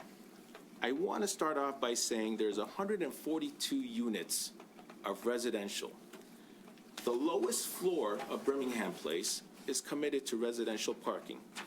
There is 186 parking spots, 187 if you count the car wash, 186 parking spots on the lowest floor to service 142 unit apartments. Now, some of them may have 2 cars, but you have a delta of 26 cars. You also have 54 cars at grade, which services customers coming into the retail components of the first floor that you saw. And you have 183 cars to service the commercial offices that you saw on 2 and 3. I invite any one of you folks to go there at any time of the day, Monday through Friday during business hours, and you will see no less than 50 vehicles at any given time, if not more, empty. Go in there, because as Mr. Boyle said, the world is different today. You know, I have an office tenant that's 4,000 square feet. They have 3 people working in there, and that's all they have. The principal of that office has a 2,000 square foot beautiful office that is his home, and, you know, he likes it, and he's entitled to it. So, again, you can go through that parking deck, and you can shoot a cannon through there sometimes and not hit a vehicle. But the issue is does the shared parking work? The shared parking works if we are in need of, at the end of the day, 47 spaces, because we will ask for the new development for the 2 off-street parking. We are deficient 47 spaces if the city council gives us a 2 off-street parking. So we're deficient 47 spaces if you allow this plan to proceed. Assuming we're in agreement with Nick's numbers, and I won't quibble about them because I think it still works, even though I have other takes, but assuming with Nick's numbers, again, you have a total of 423 vehicles at Birmingham Place. Remember, the residents are secured. There is no taking from their first floor underground parking. They're secured. So the residents never have to worry. The only person that has to worry is the ownership of commercial and not providing parking for their businesses. And that is our problem. Not, it's not going to be impinged upon the residents. So if you take Nick's calculations, and if you go with the notion that the city will allow us 15 on-street parking, we are deficient of 39 spaces. If the 15 and 2 are granted, which are the 17 spots that Nick talked about by the city, we're deficient 39 spaces. Again, there is 423 parking spots in that vehicle, and we are only asking for 9 to 5, Monday through Friday. If you get to the 39 spaces, and we get a deficiency of 8 parking spots, we would ask to go for a variance. The last time I went for a variance, I asked for 11 spots. I've never been in a situation where I asked for a variance for less spots, but this is one of those unique situations where I'm going to go to the variance board and say, I've fixed a couple things. I've made this better for you. It's an easier pill to swallow. Can I please have 8 based on this new commercial design for second floor? And I think the zoning board, if I know them because I've been in front of them a few times, would appreciate that. And they say, okay, you are doing actually something better. You're giving us 3 back. So what I would ask is that you approve me contingent upon a couple things. Contingent upon the master board of Birmingham Place allowing this to happen. Contingent upon the city council approving the 17 spots. And if that works, we've created a better product for the city, for the residents, for the entire area. And that's why I'm here. That's the only reason I am here. I'm not asking to change or modify or take away parking or do anything else. But there is a lot of parking in Birmingham Place. It just doesn't fill up on the commercial side. And I want to stress to the residents, their parking is not affected. It's in the bylaws. We don't touch the residential parking. They would only be affected on the commercial aspect of the building. And that's my presentation to you folks. And I'm here to answer any questions, but we really think this makes sense. I know you folks are probably sick of seeing me many times, but I am here trying to do the best thing for the building. That's really why I'm here. Questions to the applicant? Yeah, Go ahead. Why don't you start, Dan, and then we'll just go around. So I'd like you to take us back through this, the way the parking, you were envisioning the parking working. And I'm not sure I followed it. So The new building or the old? Or at Birmingham Place? Sure. Okay.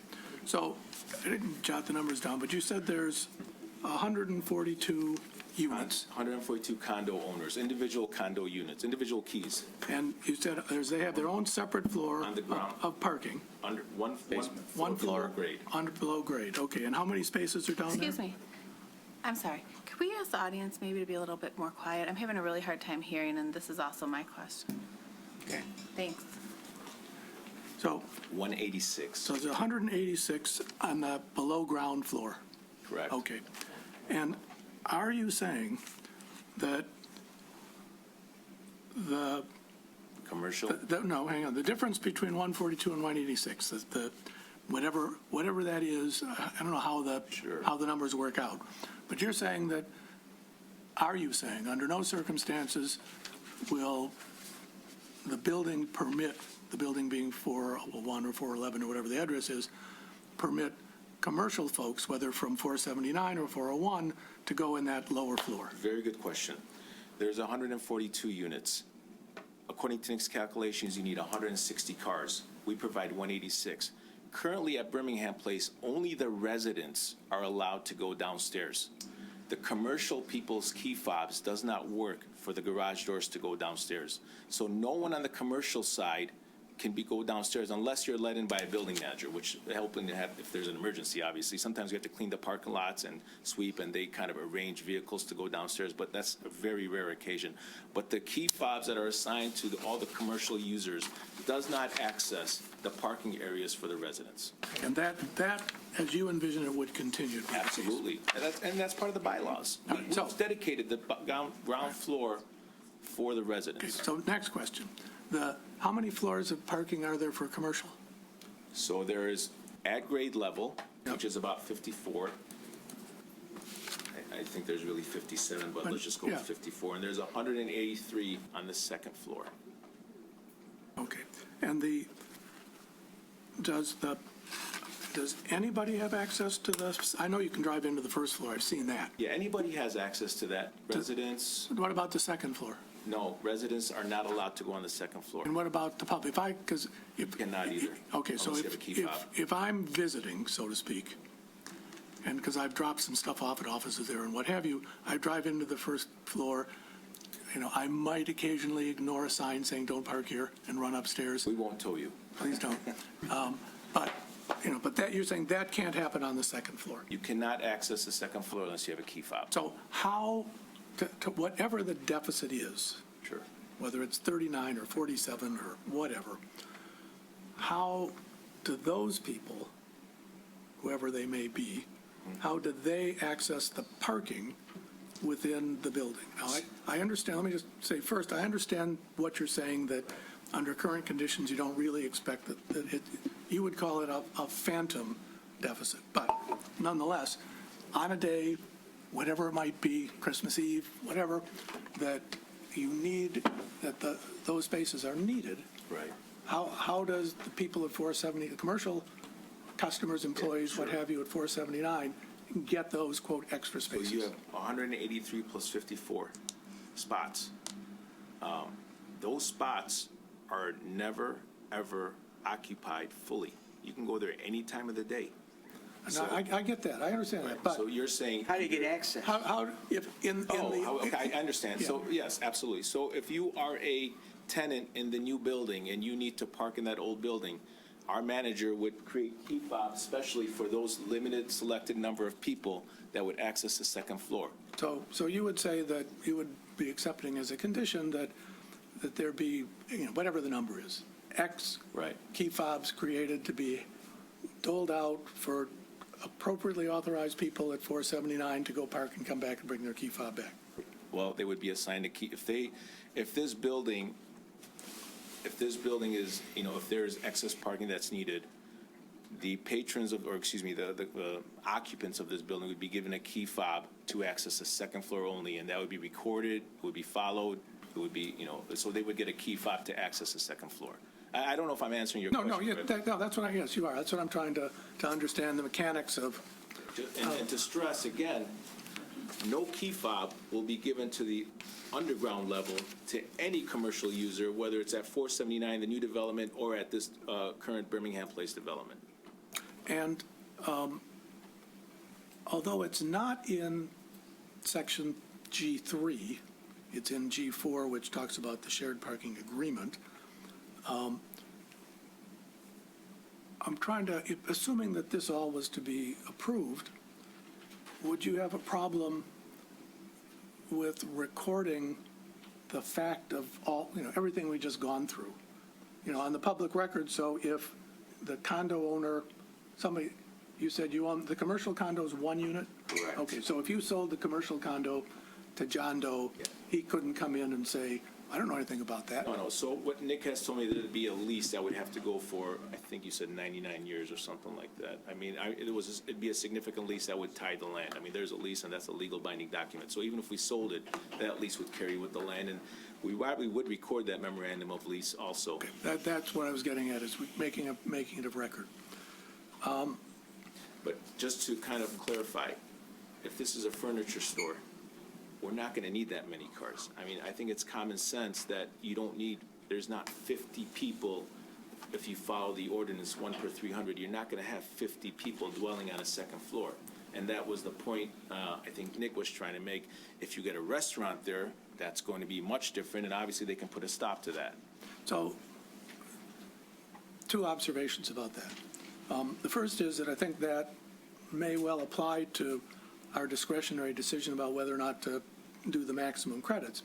The second is that it didn't sound like you actually have a lease signed with the furniture store today. I'm in LOI negotiations, but I cannot offer something I don't have. Of course. That's the situation. Naturally. So, but my point is that if they don't sign a lease for whatever reason, or if they sign a lease and 6 years from now, They're gone. they move out, So we'll be- this request isn't tied to that particular use. It's any commercial use. So we're thinking about, we have to think about that as opposed to your specific Let me expound on situation. that.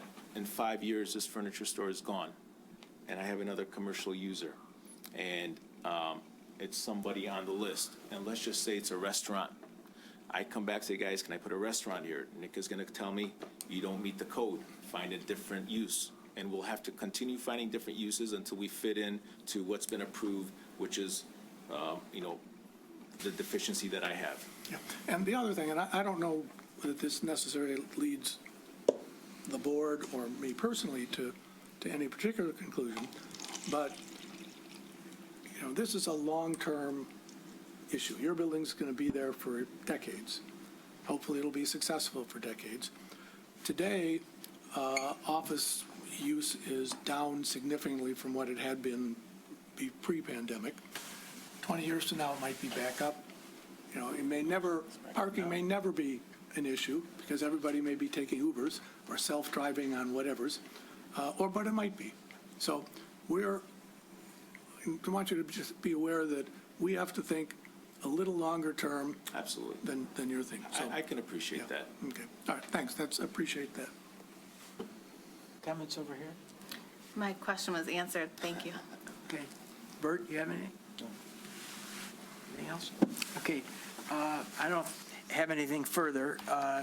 We'll have some comments at the end. So now the public has the opportunity to make comments with respect to this project. I'd ask you to come up to the microphone here if you want to comment, and introduce yourself by name, and if you're a resident, I hope, indicate your address. Do you want to?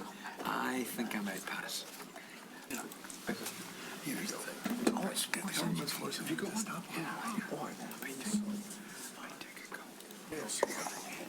I got one. Good evening.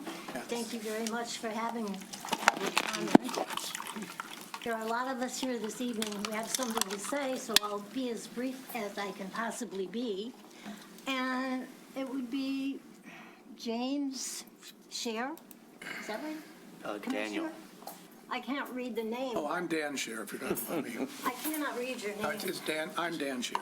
You have to get to the microphone. I'm sorry. I want to give you some Oh, photos because you talked about drawings. Well, nothing greater than Here, I'll pass them. photographs. Yeah, we can- yeah, stay at the mic and I'll pass this down. I don't have enough for everybody, but We can share.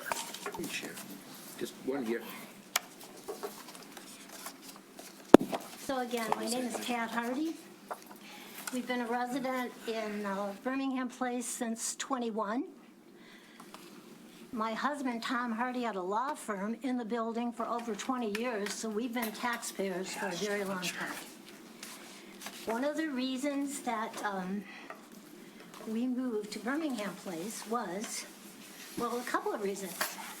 You have things that Bloomfield Hills didn't have, you have a beautiful library, you do have sidewalks, and you happen to have a condominium that I fell in love with because of its light, because of 2 door walls, because where I live on the 8th floor, this is what I want everyone here to see, that this is the beginning of a wall that is going to extend way across the south side of the building.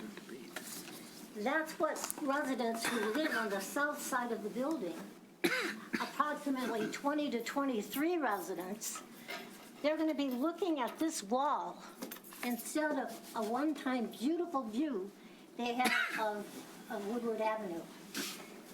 And you speak about being concerned about the residents. Are you still concerned when you see what they're going to be looking at every day of their lives? Buying a condominium for its beauty, for its view, for its value, and then suddenly you are, instead of seeing a sunset, or I see the sunset, you would see Woodward Avenue, but I've seen it at night, and it's gorgeous because you see all the lights going up and down. You would not have bought your condo if you knew that instead of that beautiful view, you are going to be looking at this. I think you better really give it some thought. If you want to make the residents of our condominium, Birmingham Place, happy, you got to do something about this. So, why am I here? I will not be impacted by this wall by virtue of my location. I'll still be able to have my beautiful view of sunsets and of the sky and light streaming through my door walls. But there are too many of my fellow neighbors that will not have that luxury.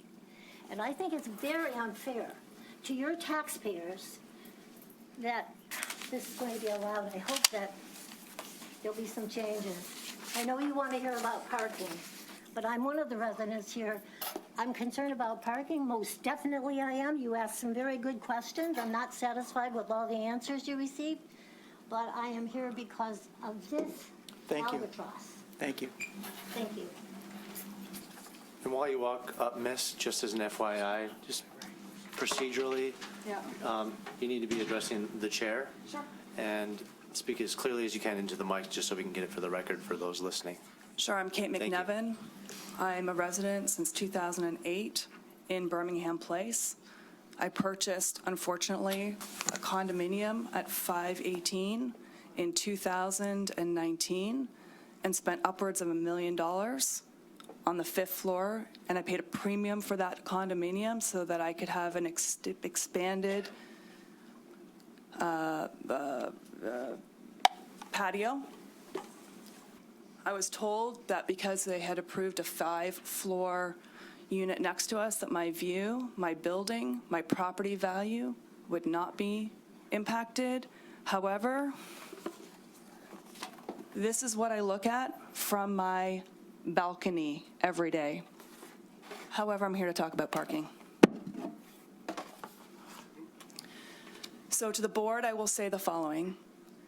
While I appreciate the numbers, I'm not a planning person. I am a global CEO. And I will tell you that we cannot look at this situation in isolation. Decisions have been made across Birmingham's planning and commissions to reconstruct Old Woodward and put a beautiful center median down that. With that, made the decision to remove upwards of 60 parking spots on Old Woodward Avenue. The impact of that has been that there is no parking on Old Woodward to facilitate for the buildings that are there, for the retail work that is there. The Birmingham Nails Place, the yoga studio, they are all now parking in the CVS parking lot, which has necessitated them bringing in private security. It has increased the street parking, and as a result, it has increased the parking of people into Birmingham Place on the main floor. I have pictures on my phone, which I will show you, that show at 10 to 7 on Saturday mornings, long before any of those retail locations are open, that the parking lot on the main level is already 50% full. There is no excess parking in Birmingham Place. And by bringing in additional retail only serves to escalate the issue. We cannot look at this issue in isolation. There are other decisions that this board and others in Birmingham have made. And we must, and I will ask all of you to consider that we have a complete reassessment of the parking situation across a full assessment of the Restoration Hardware building, the apartment building going in behind that, the reduction of 60-plus spots on Old Woodward, and now this request, and look at holistically. We cannot look at it in isolation. Sir, Mr. Boyle, I hear you on the fact that maybe the You addressed the comments to me, not Oh, I'm to sorry, Mr. I'm sorry, Boyle. I'm sorry, I'm sorry, Mr. Williams. I would say, I will tell you, having lived there and I'm working there, I work remotely, that spot is full all day. There is no parking during the day. On the main level? On the main level, Yeah, but zero parking. What about the upper level? Upper level is no parking. They're back in the office. And I have pictures. I go down and check it out every day to look at the parking situation. Maybe there's 10, but for as many people who are not working in the office, they're working 3 or 4 days in the office. It's not consistent, right? I think most companies have a return to office in 2 to 3 days a week, and that's reflective of that. Okay, wrap it up, please. That's all I have to say. Thank you. Any other comments?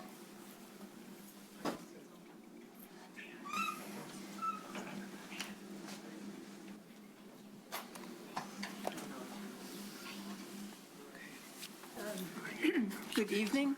I'm Heidi George. I recently moved to the Birmingham Place. My condo is on the 8th floor, facing south. Actually, this picture of this cement wall was taken off my balcony. This is what I look at. One of the most valuable features of my condo is the view of the wide open space. This is what made me want to be there. This is what I paid for, and this is what I pay the high Birmingham property taxes for. It was very upsetting to hear about the construction of this building. I was assured that it was going to be no more than 5 floors high.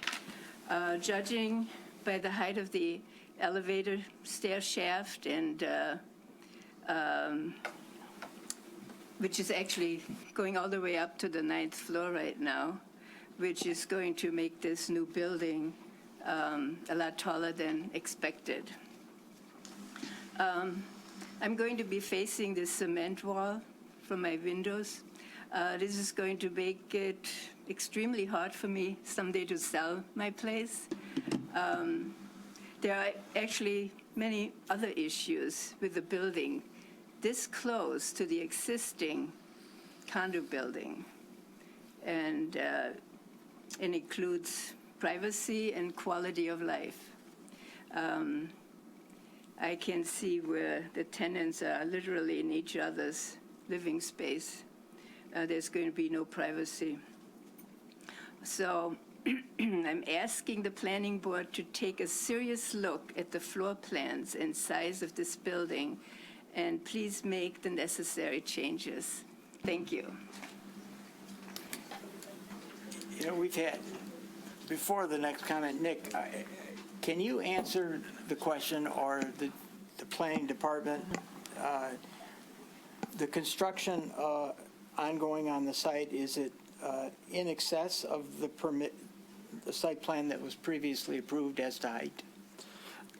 So a purely factual answer, it's sort of impossible to tell, but what you can tell from the stairwell height, based on the approved plans and its relationship to Birmingham Place, although I haven't gone out with a tape measure, appears to be to plan. Okay. So the comment I've heard on 3 so far is an objection to the height of the previously approved plans. And frankly, I have to say this, a few years ago, we didn't hear from you. You know, and this site plan has been approved at this height for 579. That's my only comment. We're not re-looking at, you've heard your comment. Let's hear from you. Good evening. Can I just add to that? Just for clarification, the zoning that had been in place Yes. for 20 years. Right. Allowed a building of this width, depth, and height. So, so for me, that's not an issue. I'm sympathetic to this. I think it's really about use, parking, demand. By right, that developer or any other developer who bought that property was allowed to build a building, whatever, again, 5 floors, that height. Yes. That we didn't have control over that. The city didn't have control over that. The ordinance dictated that. Go ahead. Mr. Williams. My name is Mike Preza. I also live in Birmingham Place on the 8th floor, and I do face the new construction. It does eclipse the view. And to follow up on this gentleman's comment that it was supposed to be 5 floors, and that's what I heard when the variance was requested. I understand there was a variance requested to build 5 floors. And I'm curious how it is that 5 floors can go up as high as 8 or 9 floors. If you'd speak to that, I'd appreciate it. Go through the chair. Maybe you want to answer that. Mr. Chair, if you'd address I can't comment. I'm not an engineer, and that's why I asked the planning department. Thank you. They approved for 5 stories. If the construction is in excess of what was approved, that's a different issue. And I would agree with you. But the fact of the matter is, And my question's different, sir. My question is, how can 5 floors? well, that's a question for the city to answer, not the planning board. The planning board approved plans for 5 stories. That's all I can So I comment. understand. The building department has got to look at this. I think that's a fair statement. So 2 clarifications. One you didn't ask for, but I must clarify that the variances that were granted were all related to parking and 1 to loading. So nothing with the 5th floor received a variance. That was, as Mr. Kosick was suggesting, as by right, i.e. Within the realm or the standards of the zoning ordinance. So the only way that I can describe it is that the Birmingham Place was built in the early 1980s, and it does consist of different different compositions. So, for example, that 2nd floor parking, just the floor to ceiling is smaller across that whole building. To use one example, the floor to ceiling in 479, the subject property, is 16 feet. So, and the floor to floor above that is somewhere like 8 to 10. And ultimately, the max height, including to the tip top of the mechanicals and the screening, is 80 feet by right. And I cannot remember for the life of me how tall the Birmingham Place building is, but it's not that far off. It's actually somewhere just over 100. So if I hear correctly, this is a semantical issue. Not semantical, it's an ordinance issue. I hear you. It's not semantics. It's Brother by right. Brother Counsel, I do understand that. So if this board approved 5 stories, and that's what was given to the public, and that's what we heard, and then instead there was some different height and the floors are higher than normal floors, was there any consideration? Was there any consideration to exposing the city to inverse condemnation by litigation? I'm not going to answer the question on behalf of the city. You're asking a city, you want the city attorney to answer the question? You ask the city attorney. I'm not the city attorney. Sir, I'm just asking a question. I'm a resident and a taxpayer. I'm not answering the question, okay? I'm not in a position to answer the question about what the city considered in terms of... Personally consider that. No, I'm not answering the question. Why? Because I don't have to. I'm not the city attorney. I don't speak for the city attorney. I'm just asking what you decided, not the city attorney. We approved a 5-story building with a maximum height limitation in accordance with the ordinance. I hear what you're saying. And I was that just they asking- had the opportunity to do by right. Okay. And I was asking what you thought about it. And if you don't want to answer me, that's your I voted prerogative. in favor of the project because it was 5 stories and because they had a right to build the building at that height. Originally, they proposed 9 stories, and we rejected that. And that we restricted them to the height, to the permitted height under the ordinance, as the planning director has indicated. Mr. Chair, if I may ask, is the plan for the building to be the same height across between the 2 now existing cement structures? I can't answer that question. I haven't gone out and inspected the site. Maybe the person from the building department would be kind enough to do that. So just a reminder, public comment is not a back and forth. Yeah. It's just to make a comment. All right. And then the next person. We'll note that for the record, and I will ask the city to go out and inspect the site and determine that they are in accordance with the previously approved site plan. Thank you, sir. Okay? Have a good Next.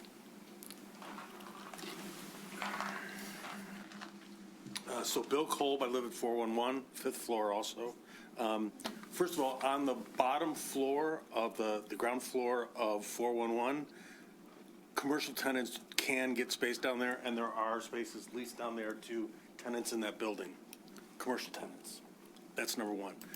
Number two is, even if, let's say, you come to an agreement with 411, those parking spaces on the second floor are not going to account for the retail traffic because they're not going to have a pass to the second floor. So it would presume that a huge chunk of the office space are going to be on the second floor at 411. Because if I'm just visiting the furniture store, I'm going to look for a place on the street that's going to take up a parking space that doesn't exist currently, and continue to put a burden on CVS and Phoenicia and the law office there. It's already a disaster. So any dispersion of parking is going to make a bad situation worse and make the value of all the people that own condos in 411 less valuable, because when people come to visit, they can't find a place to park and they say, I'm out of here. And the ground floor is, like as Kate had said, from 7 o'clock in the morning till 8 o'clock at night, ground floor is full. Thank you. There may be a day here and there that it's open, but in general. So I violently disagree with pushing more parking onto an already overburdened system. Thank you. Further comments?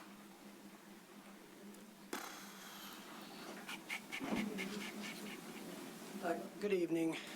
My name's Dan Feinberg. I'm an attorney with the Meisner Law Group. Our law firm represents the Birmingham Place Residential Condominium Association. And I just wanted to articulate for this body that I strongly disagree, as 20 years of a condominium attorney, that the master board has the ability to enter into any type of shared parking agreement. The fact of the matter is that based on the master deed, every single parking space in that building, 411, is a common element. Some of them are limited common elements, some of them are general common elements. But irrespective of that, as long, they're common elements, which means the co-owners of the condominium, which means all of the residential unit owners and the commercial owners, co-own all common elements. So the co-owners of the building are the only ones that would have the ability to convey property, and frankly, they can't under the Condominium Act. A common element cannot be conveyed unless it's conveyed along with the appurtenant unit, and that isn't going to happen.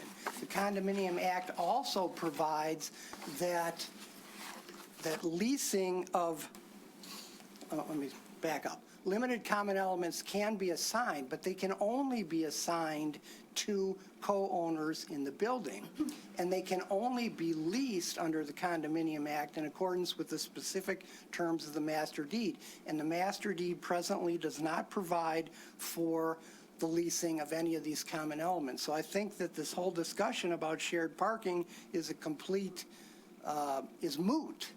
And frankly, you know, if the master board were to attempt to enter into some type of agreement that the residential condominium, that would be met with a suit for injunctive relief. So I don't think that's a realistic option, and I don't think the board should even be considering that.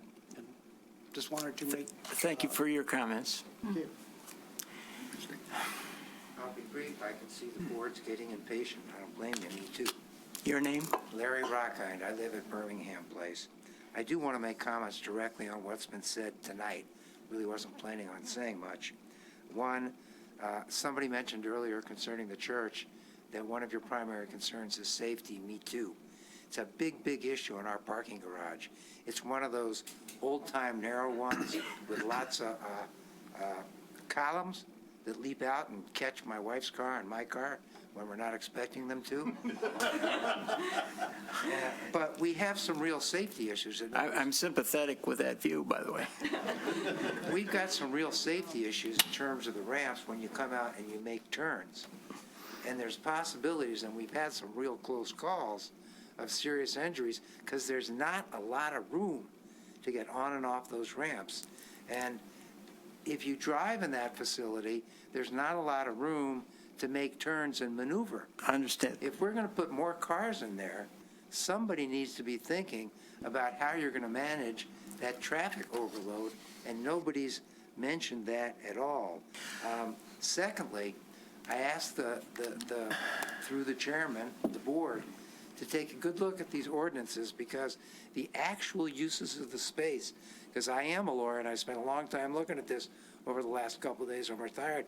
I got nothing to do, so my wife sent me into my bedroom to read the ordinances. And the actual vacancy doesn't matter. The ordinance could say, based on the actual vacancy, you determine the amount of spaces that the building needs. I understand. It We doesn't say understand that. that. The board understands that. Maybe the applicant doesn't, but we understand that. Okay. I think the only other thing I wanted to mention is that the ordinance says that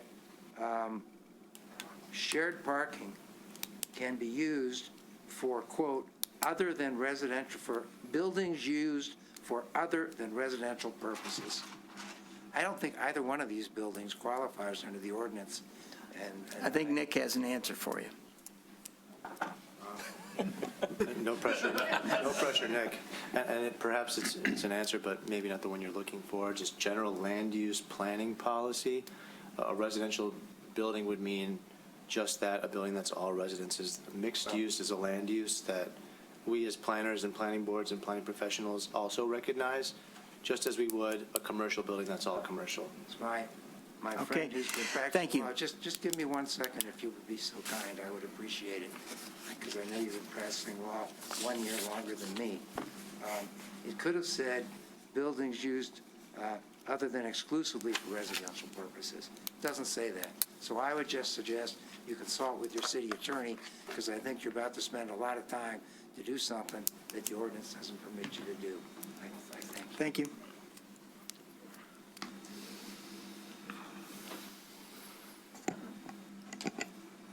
Good evening.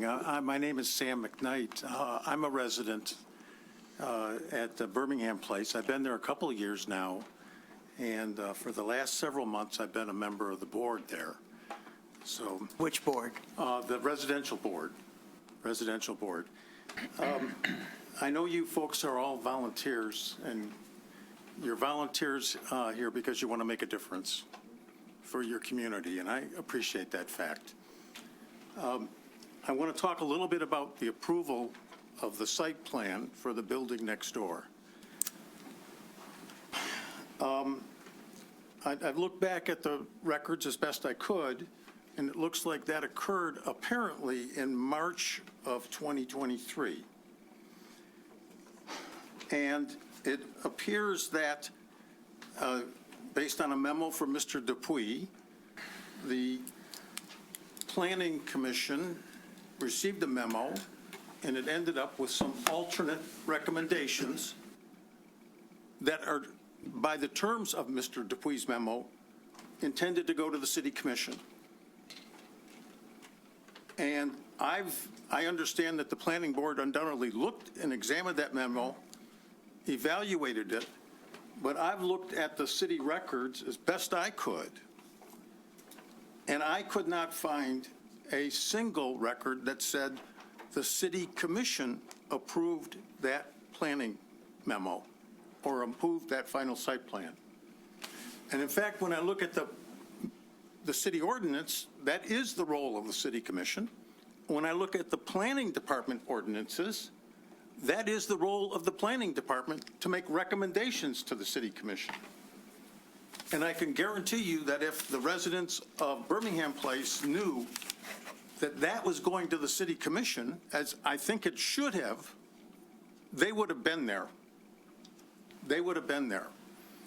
But instead, what we have now is a building, and somebody asked the question, is that elevator shaft, that wall, going to go end to end? And the answer, if you look at the plans, is it goes end to end. So there's about 23 of the most desirable condos at Birmingham Place, which face south with a spectacular view of Woodward all the way down to the Detroit city skyline.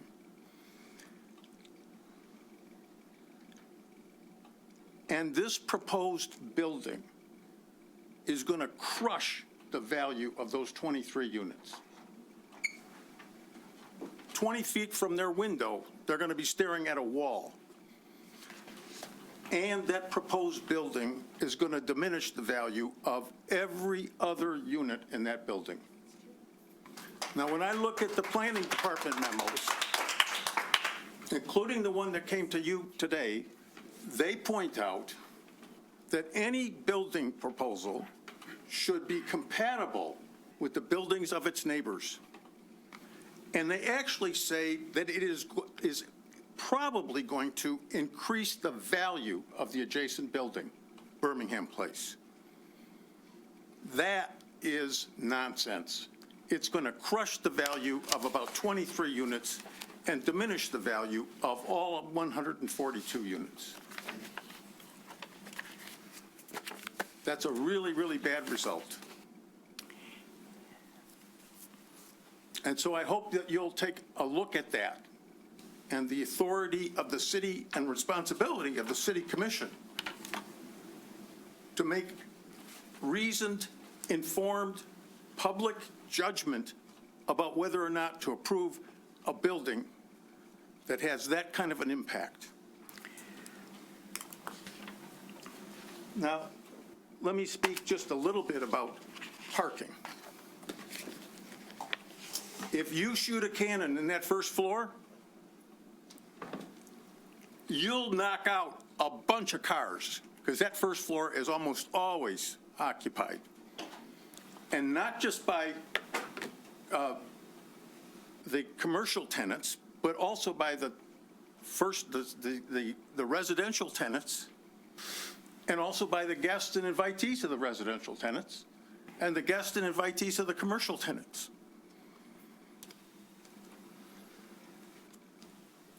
I understand that the planning department estimates by the calculations that are set up for how you calculate zoning spaces or parking spaces, roughly 160 parking spaces are needed for residents.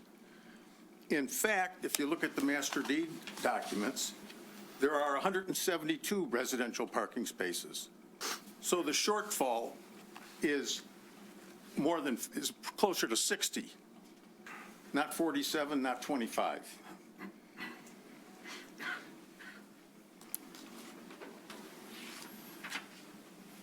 I don't want to reiterate all the other comments people have made about parking, but certainly a few facts need to be set up to make it absolutely clear. There's nothing in the documents that says that only residents may park on the lower level. That's just not true. And in fact, there are spaces, as one of the folks pointed out, reserved for some kind of commercial tenants in the basement. Secondly, we do have a kind of complex governance arrangement. I was there when the master board was, quote, elected. I can tell you that there was no roll call taken. There was no attendance taken. There was no quorum. There was an announcement by the building manager. There's a quorum, and everybody was running as elected. I don't know. I ran for the master board. I didn't get elected. And I don't believe, I know there are no minutes of that meeting. I asked for them. Okay. So I can just tell you, number one. You're going to have to shorten your comments, please. I will. If we're going to rely on the authority of the master board, we better look at how this happened, because it's just not accurate in terms of what what the representative said. We have to look at what the bylaws say about who can park where. And as our counsel said, and I want to reiterate, there is no way that the 142 condo owners are going to agree to a shared parking arrangement. Thank you very much. Thank you. Okay. Are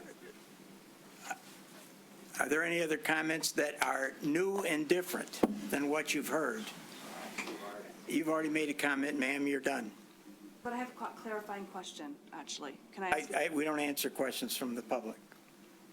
But I think it's pertinent. Well, it's fine. But no, we don't answer questions. We don't answer. This is your time to make a comment. If you have a comment, I'll leave you 1 minute. Thank you. My final comment is, I understand that it's a pace building build, which means that the parking is being done at the end, and so that they can build the above and then do the parking at the end.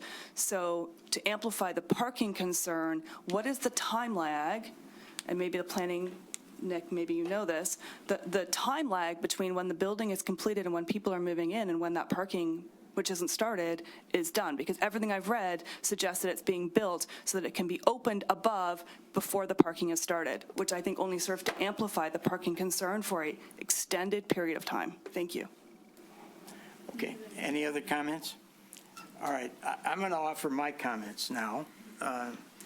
And I simply want to say. Brian, could I ask a technical question? Yes. And I think it has to be to the applicant for this. Sir, could you come up to the microphone? Yes. You mentioned that there are key fobs. That's correct. Are they contemporarily technically clever? Can you tell who comes in and who comes out?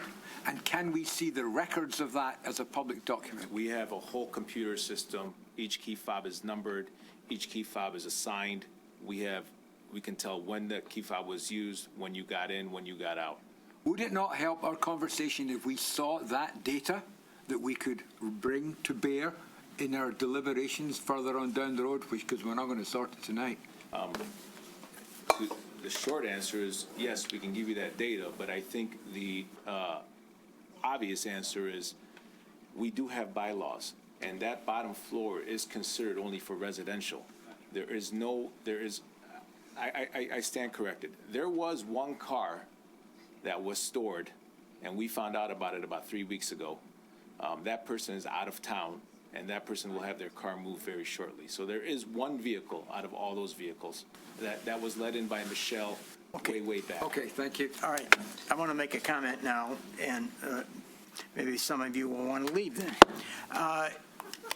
And that is, from my perspective, and I think I probably speak on behalf of some of the board, I think the requirement here at this point with respect to parking and its relation to 411 is we have no documentation before us at the present time that indicates 411 would be even willing to enter into this agreement. So I'm not in the business of trying to determine who has authority at 411 to grant or not grant parking within that building.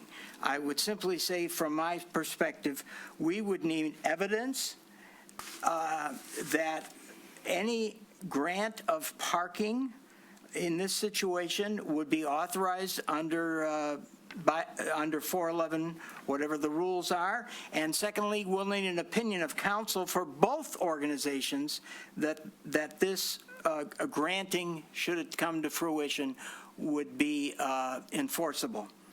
If it's not enforceable, I'm not really interested in even considering it, simply stated. Now, the board can free to comment however they want, but at the present time, we don't have anything of record indicating that 411 would be even interested in providing parking for 479. Bert? So, two issues. So when I built my house, on either side were one-story homes. Since then, they're two-story homes, and I look at a wall that's not much different than that. They had the right to do that. I had no control over that. I really sympathize with people, and, you know, I don't know what the legal term is, buyer beware or something. As I said, it has nothing to do with this gentleman. Our ordinance states that someone, if it has the right mix, that's the height building with, so, again, I'm sympathetic. For me, that's not an issue. But I guess my concern is that, I think somebody sort of brought it up, so it's sort of for not the people that are going to live on the upper floor, because they have dedicated parking and they'll have key fobs and they'll know where to go and how to get there and hopefully avoid a column, you know, when they're driving through there. It's the office use that will also have probably dedicated parking, whether it's within this building or partially within this building or on the second floor of whatever. It's the, let's call it the retail on the first floor and the commercial on the second floor, even if it's a furniture store. Yeah, I've been to furniture stores that have had more than 58 people in at a given time. So those people often come to this site. You're going to a restaurant for the first time and you're coming from Sterling Heights or Detroit or West Bloomfield or whatever. They're not going to go find parking on the second floor, you know, even if it's, you know, so they're going to be competing for the street parking and for those 53 or 49 or whatever those parking spaces are. And those, what is that? Like, I don't know, 10 parking spaces. So that's my concern is, you know, all the legal stuff, I you know, it's he said, she said, and I don't even know how I could even consider this without, and we've done a lot of shared parking stuff before, but normally there's two parties that go, yeah, they handshake and there's a piece of paper and it's recorded, and it is a good thing.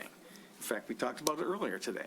But this is just, it's, you know, it's, my concern is that first and second floor, the users of that, and we've seen furniture stores come and go, and that's, you know, the least intense use probably, but it could be something else, and we have to think to the future, not just day one. And in regards to people that I know that were working from home for 5 days a week, Ford's calling them back, you know, 3 days a week and whatnot. So those office spaces are filling, and if that's a lease that somebody's committed to 10,000 square feet on the whatever floor of Birmingham Place, when that lease is up, you know, they may say, well, take half the space, and then, you know, so we also have to think about the future of office and you know, I mean, what's strange in our short period here, offices were getting bigger, or no, they were actually getting smaller, benching and all this other stuff. And COVID came along, now it's spread out again. So things change. We have to accommodate that. But it's I guess I you know, I share the concern, not about the third, fourth, and fifth floor of a proposed building. My concern is for the first and second floor, and those people who won't have leased space somewhere within this building or a neighboring building, so. I'd look to others too. I don't even know how we can evaluate this, or. The way I evaluate it is, before us right now, we are deficient 47 spaces. That's the way I look at it. And we have no agreement from 411 to support any parking arrangement with 411. Nothing's been presented in the way of evidence, and I simply am not going to approve a parking arrangement, even on an if-come basis, with all I've heard tonight, and with the lack of an agreement and an enforceability opinion from whoever's authorized at 411, and we simply don't have the answer to that question. And we can't, in my view, approve a contingent situation with as much as we've heard about uncertainty on that issue tonight. Can I just add one quick thing? The applicant has said that, their position, opinion, they want to do what's right for this building. And obviously, I get that. But, as it's approved to have residential on floors 4 and 5, that's good. I think there are other people who aren't here today who go, residential, that was the whole purpose of the overlay district, is to drive people into this downtown and have places to live in this mixed use sort of thing, not that, that's why you're limited to the amount of offices, because the benefit was to get the residential. That's why you got that additional height. So it's not a bad building now based on how it's approved and the uses, as it's applied to each floor. Other comments? So the question before us is actually a fairly narrow question, even though it spreads out over a wide floodplain, so to speak. The applicant's come here and said he'd like to change the use of one of the floors from residential to office effectively. And he's said he wants to do that under section 445G3 of the zoning ordinance. And there are two foundational questions that I'm not prepared to move forward with that decision until I know the answer to. One is the one that I think was Mr. Rockhind raised, which is whether under the introductory section of 4.45G, a mixed-use building is a, quote, other than residential purpose building. Because if it is not, or is, I forget which way I've got tied up here, but, that dictates whether or not there's any eligibility for any of the benefits of 4.45G. So I would like to know from whoever in the city is authorized, whether it's the city attorney or the building official or you as the planning director, an official interpretation about that. Okay? Yes. Second thing is that the suggestion has been made in the materials submitted to us by the planning department that we could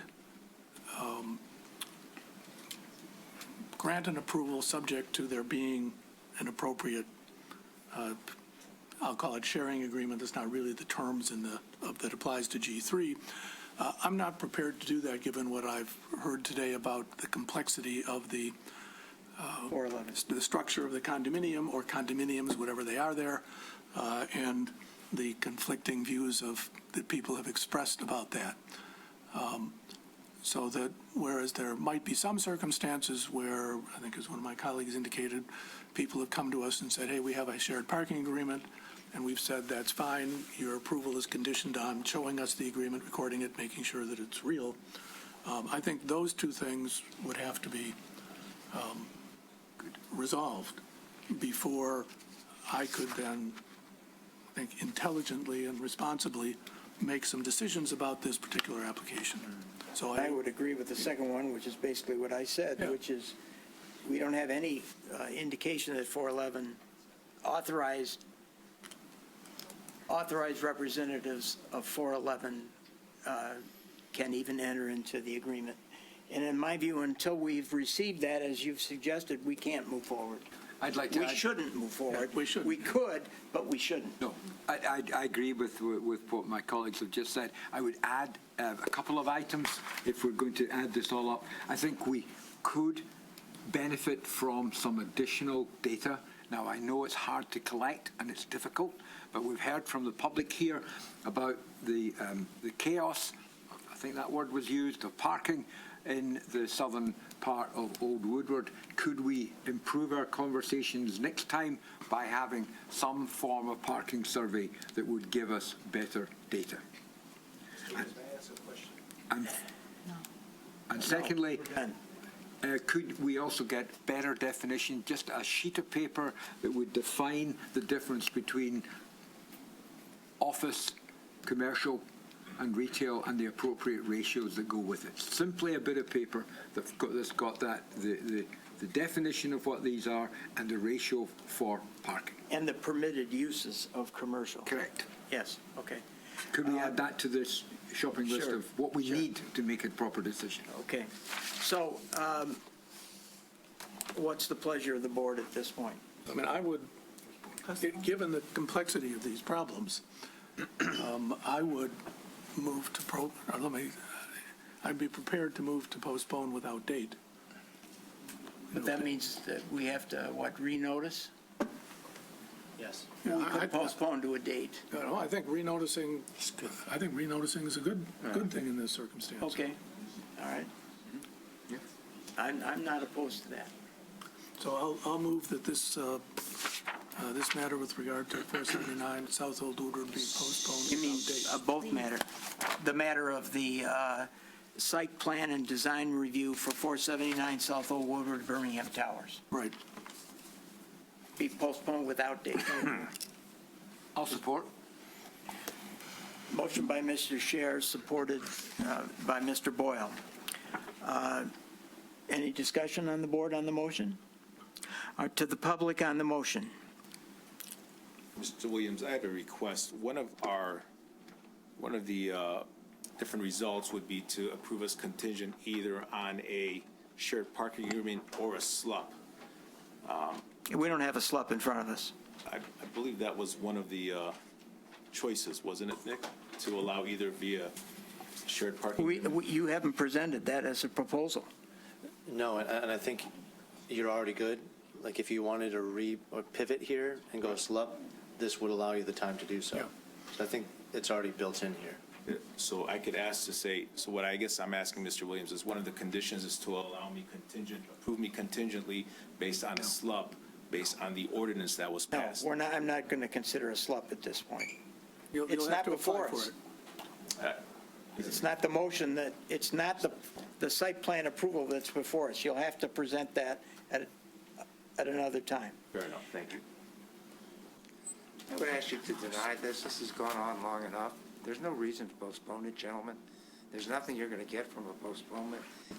This parking argument and changes from this particular applicant have been going on since May 28th, 2018, when the property first came before this meeting, when Mr. Long said, quote, "They have a parking agreement with 555 building for 35 spaces," close quote. You've had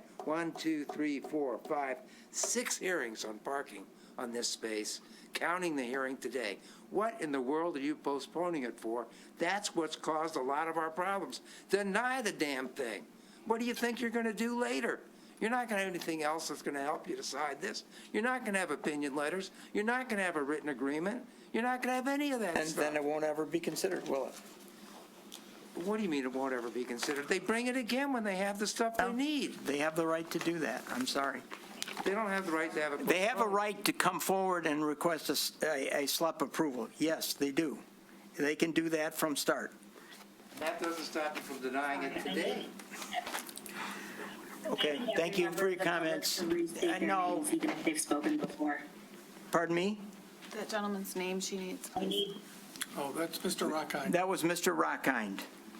All right, any other comments on the motion to postpone consideration without a date certain? Okay, back to the board. Let's do a roll call vote, please. Mr. Scher made the motion. Daniel Scher, Yes.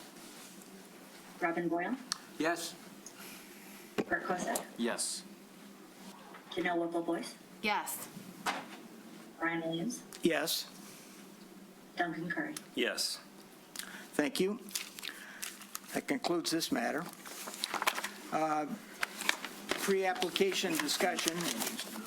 If you're leaving, please be quiet. We still have a lot of business to do. If I could ask, Chair, maybe we just wait a minute. I'll just wait before I get Yeah. into it. Let everybody get their coats on and things. Because you got some building, I need to get to the page anyways, so. I think they can determine that easily. Just give it to Nick. To Nick, Right now, standing at over this there. point, no. You had an Klein was getting his teeth cleaned? The time has passed. No, he's in You Florida. may email. Like you were. And he will send the question. I wanted to postpone it to. Would you like your picture? Thank you. But Dan beat me to the punch. So, 90% of the comments about the Yeah, wall. I'm sorry, that's not how it works here. I'm sorry. It's a comment time, not a question. There's no requirement to go to the Yeah, commission. pop out and use the bathroom. I'm going to ask them to Thank also you. go in the hall. Sure. Yeah, let's get the door shut. These, I learned one day when I was home that we hear everything at home from a distance. Do they? I don't know what you guys are saying. I just wanted you to know. The rest of that, right? It's unbelievable. I was home, you guys were here. The board is going to adjourn for 5 minutes, please. I was We'll sick. reconvene at, I was watching from home.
10:12, we're back Okay. live, not Memorex. Does everyone have their microphones on? I'm showing my age by Memorex.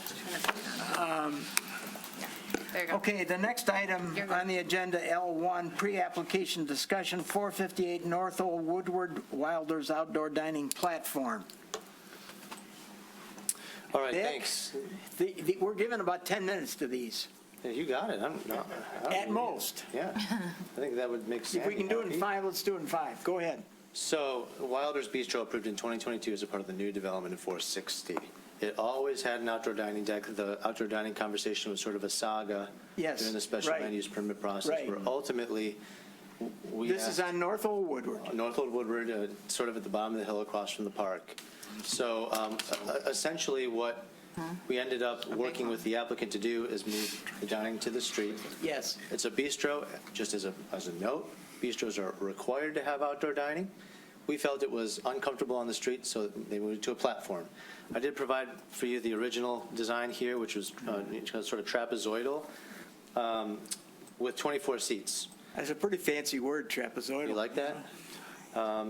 So the essence of this proposal is based on when they were approved in 2022 and what we did in 2023 with the outdoor dining ordinance. Yes. Which changed the rules Flush. to require platforms to be flush with the curb. Except that we can grant exceptions where accessibility or ADA needs are present. So from what I understand, and we can let the applicant editorialize a little bit, they'd like the platform to not jut so far into the street. I think it's just an awkward condition for them. They may perceive it as a little more dangerous, the health, safety, welfare factor. All that said, it's still 24 seats. It's still a platform in the street. They'll still be leasing a parking space. For all intents and purposes, it's the same, just going from a trapezoid to a rectangle. But because of their timing, we're here, I'm asking, under that provision that we built in for platforms to be flush with the curb, except for ADA and things and accessibility needs, was the intent, because there are grade issues here, to ensure that that platform is as level as it can be, which would, in this case, necessitate the north end to rise above the curb. And if you were to feel as though that's an acceptable use of that provision, I have it quoted in the memo here, because of the really minor nature of the change, if you felt it was acceptable, could I also approve it administratively? Those are the two distinct asks. I have a couple of comments. One, I think making the platform safer is a positive thing because my experience in this area is the cars come down the hill heading north, sometimes in excess of the speed limit. Never. Always in excess of the speed limit. It's a very dangerous area for pedestrians. So moving the outdoor dining in effect further east, if I'm directionally challenged, but I think that's what we're saying, is a positive. And it's safer. And to quote Bert, that's one of our jobs. That's right. If I'm looking at this right, it's 3 feet, it extends 3 feet shorter or less into the road. Yes, Okay. which is a positive. And remember, we're the ones that pushed them to the road. And any loss of additional street parking, or? No, Good. no. As to the, Nick, you want to address the flush issue at the north end? It's the grade, right, of the street that It's the causes grade. the problem, and I think we didn't anticipate a changing grade within the platform when we passed the ordinance. No, we didn't, and that's, I think, and why it's here, why we built that accessibility requirement in. Yeah. And as I understand it, the grade change is over a foot from. So what are you asking us to do here? I'm asking your opinion on that provision, whether or not this is appropriate to apply that provision towards to grant an exception for a platform that is not flush with the curb in some areas. And Mostly at the north end. all of it at the north end. They would start flush, and it would have to go. Yeah, but they're flush at North. the south end, right? Yes, so partially. In addition. Goes you agree- down, not up? It has to go up to go. just want to make sure we're clear. Come to the mic. I'm sorry. I believe we're Name, address, serial of number. course. Sammy Eid, 1800 Rathmore, owner of Wilders. I believe we're actually flush, Nick, on the south. Yeah. Yes. Yeah, you're flush on the south. So going down. Yeah, we are going down. Yeah. Yeah. So then we'd be stepping, yeah. Yeah, we're saying the same things. Okay, all right, You got, sorry. you got it right on, man. I know it's been a meeting. It's late. Busy from the last conversation. So are we. So that's exactly right. And if you agree with that partial flushness Yeah, issue, look, can we do it administratively? I think changing to the rectangle is a plus from a safety standpoint, and I think we can hang our hats on the issue that you've raised. Agreed. I think it's just better. So what, you want to administratively approve this? Is Yes, that I what you do. want? Yes. So you want a motion? No, this feedback's good enough. Okay. Avoid spilling drinks. Anybody too, right? disagree? No. Okay, Go for Sam, it. you can go home. Go home. Get out of Or here. go close one of your 18 restaurants. I want to say thank you all for everything you do. Yeah, well, some people say yes, and some. Somebody leave a jacket, looks like. Yeah, a jacket and a briefcase. That's mine. Oh, that's yours. Oh. Excellent. Yeah, he thought he was Sammy. going to take the night Talk off. soon. He was going to be a visitor. Okay, other project. Okay, next. Okay, so also on North Old Woodward, across the street and up Yeah, a bit, Lux. Lux 525. Yeah. You put your way back hats on. So of course, we approved the expansion in 2020. Yeah, They came back for a pre-app after, looking to install those retractable awnings on the front. yeah, but they didn't change the outdoor configuration of the tables. It was still the same. They just wanted to put it over the existing approved outdoor dining. Yeah, You all suggested that you think it's an issue up there with creep into the 5-foot clear path. It's uncomfortable. Yep. You said, no, thanks. Let's bring this back for a SLUP if you're going to do it this way. So the applicant has pivoted and as a bit of a trade-off is suggesting that they will move those tables from the furnishing zone towards the building right. in exchange for administrative approval of the retractable awnings. That is the essence here. And the retractable awning is only going to cover the revised set of tables. Yes, and that all of the requirements with projections into the right-of-way must be met. The 5 foot or 2/3, whichever is smaller. Yeah, well, I like the fact that we don't have to walk between tables now, right? I think that's a huge improvement. Sort of. I've got a couple of questions. Go ahead. I've got one question. Is it actually two awnings? It appears to show that there's actually a split. Yes. So yes, it'd be over both sides of the main door, I guess. So Okay. the north side and the south side. It'd be operated Expansion- separately? Yeah.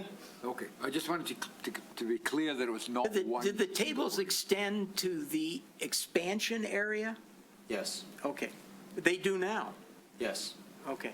Okay, that's all I wanted to ask. Go ahead. Now, do they comply internally? This is a question. Indoor seats? 65 indoor. Yes. Okay. Now, they're even- not open on the expansion, so I haven't literally counted them yet, but yes. But they know they're restricted to 65 total? Oh, yeah. Okay. Okay, thank you, Brian. Janelle? Okay, I have a few concerns about this.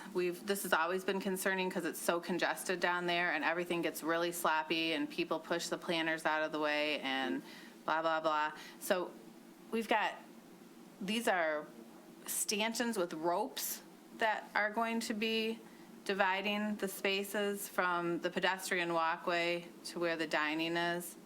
I'm concerned about that because I know that's just going to get moved out of the way. The amount of space between these trees and these stanchion ropes is 5 feet from the center of the tree, I presume, is where that is. I mean, I can see it. It's where it's marked. That's what they're supposed to have. But they also say that they would have tree grates here. Are those grates, do they comply with ADA and whatnot? Because those grates aren't there right now. It's just dirt and mulch. They're also neglected to put in the parking meters in here, which, that's, I don't know where they're located, but in relation to their stanchions, they're more obstacles than what would be the pedestrian path. So this is really tight, and I don't trust that it's not going to go all over the place, like it always happens to do down there. You can look at any images, you can go there at any time, and it's, people take liberties because they're little cafe tables that are easy to push around, and there's nothing really holding you in place except for some planters that get moved too. So, and then as far as the awning's concerned, they came to us a few years ago with the awning, right? Or 2 years ago, or a year, when was it? I'm sorry, you said. Well, it doesn't matter. 2 years ago. And we said, well, think about awnings, bring us back some details, because I went back in the minutes and looked. And so now they're coming back again with the Well, same thing, I saying, think here's informally, awnings, we but told them, bring some details, right? and told them we wouldn't approve this because under the new ordinance, we wouldn't permit tables both at the building and in the furnishing zone, We wouldn't approve what? a new slop. With the different areas. There and there. We told them this when? Now? A couple years ago. Last year, they had chairs. No. We wouldn't approve the change. We Oh, the wouldn't approve change. the I see. change if they kept Oh. the tables in the furnishing zone. I didn't see that in the minutes, okay. Wow. I don't doubt you, I just was looking for it and didn't find it. But anyway, I think there's some problems, and I have some concerns, so it's just not as an easy one for me to be okay with, because, yeah. Well, Yeah. I think what I'm we just throwing should that out do there. is, maybe separately, can we do a communication to Nick what our concerns are? Yeah, sure. And then you talk to the applicant, and before they submit a revised proposal, either, I guess, a slop, before they come back and explain these things in this format, before we start down that road of formality, I'm happy to put my concerns in an email to Nick. and make sure we're copied. Can I No, do you that? I can't don't do think I can that. do that. He can do it, you can. I'll give it to you. He can do it. Well, that's what I meant. And is a stanchion? But I just said, but I'll put them in writing and send them to you. Somehow I thought a stanchion's a sleeve where it's actually I don't defined. know. No, it's a good point. Yeah, that's Those what I things mean. could creep. I don't know, is it movable? Is it? But if it was a sleeve, it would look more Well, organized. they are Drilled aware. into the ground? I don't know. Let me indicate, I think they have been at least partially responsive to getting the tables away from the furnishing zone. Yes. So that's a plus from my standpoint, because the biggest problem in that area, other than the tables being moved, is you can't walk between the tables. It's true. Now, I don't getting know them, how you serve these getting as a server. the pedestrians having to walk through the area, I think there was a sense that there was no pedestrian pathway Yeah. because you were walking between tables. Yeah. And that was the sense Yeah. we had. So they have been responsive, Yeah, at least in part, to our concerns. they're great people, this great is much families, different great over here. restaurants, won't say, I love them, but Yeah, right. I have some real concerns about this design and this spot. Let's get the concerns to Nick. Nick can circulate it to us. Yep. And then we'll invite them back for another pre-app. That sounds fine. Once they Yeah. know what the concerns are, okay? All Sounds valid. like a That plan. sounds Anything else? good. Good? No, sir. Okay. Project updates. I don't have any comments. I'm exhausted. And I Bert, guess- do you have any comments? Because you haven't been here for about a month. It's been a month, I guess. Well, you guys Okay. have done good. so. Royal Oak Master Plan, public hearing notice. FYI only. Yeah. Yeah. I mean, Talk about that. I happen to subscribe to Nextdoor, and I'm tired of hearing about sheets going in Royal Oak and why Birmingham isn't Did objecting, that get approved? because it's not in our city. Rezoning. It is approved? It's right at rezoning, Coolidge and 14. Where the old McLean Fog building was. Yes. It's on the corner, plus it's the old, was that a Kmart warehouse at one But it was point? an It's old not manufacturing part of business. that Yeah. piece, though. Okay, Planning Department Annual Report. I've read it. I'm not sure about the pictures, but, It's a good-looking group. yeah. Not those pictures. Pretty young group, as a matter of fact. We're glad Leah's back in the picture. Yeah, so, yeah. Agendas. And I guess the only thing I would say, just in case you didn't hear, after Brooks left, we hired Summer on full-time officially. I don't think Oh, we've we gotten didn't to tell know. you officially yet, so Yay. welcome, Summer. The new Brook. We're going to look for you for recommendations for Indian Well- restaurants. That was your job. Yeah, we wish him well. He's served Birmingham for a long time. Yeah. And he left because Robin told him he should leave. It was because of Robin, he said that. I was present at the luncheon. It turns out his last He said luncheon. Robin Boyle told me to. So. Yeah. Okay, little humor there. Administrative approval correspondence, I have no comments. Draft agenda. Nick, I'm not suggesting we deal with this in April, but I think in May, we got to get at some of the big issues on the 2040 plan. You know, I mean, getting we closer really, to 2040. we've been focused on the triangle forever, but there's a lot of the city. And, as we heard tonight, maybe we ought to take a look at parking as one of the master plan issues, both in the commercial and the residential areas, because they're sort of intertwined now. So I would just encourage you, I think we met at the commission, maybe not the last time, but the time before, and we sort of came up an agreement, there were like 3 issues, big picture issues. Yep. We ought to start tackling those. Was there any movement on the redo of the zoning ordinance?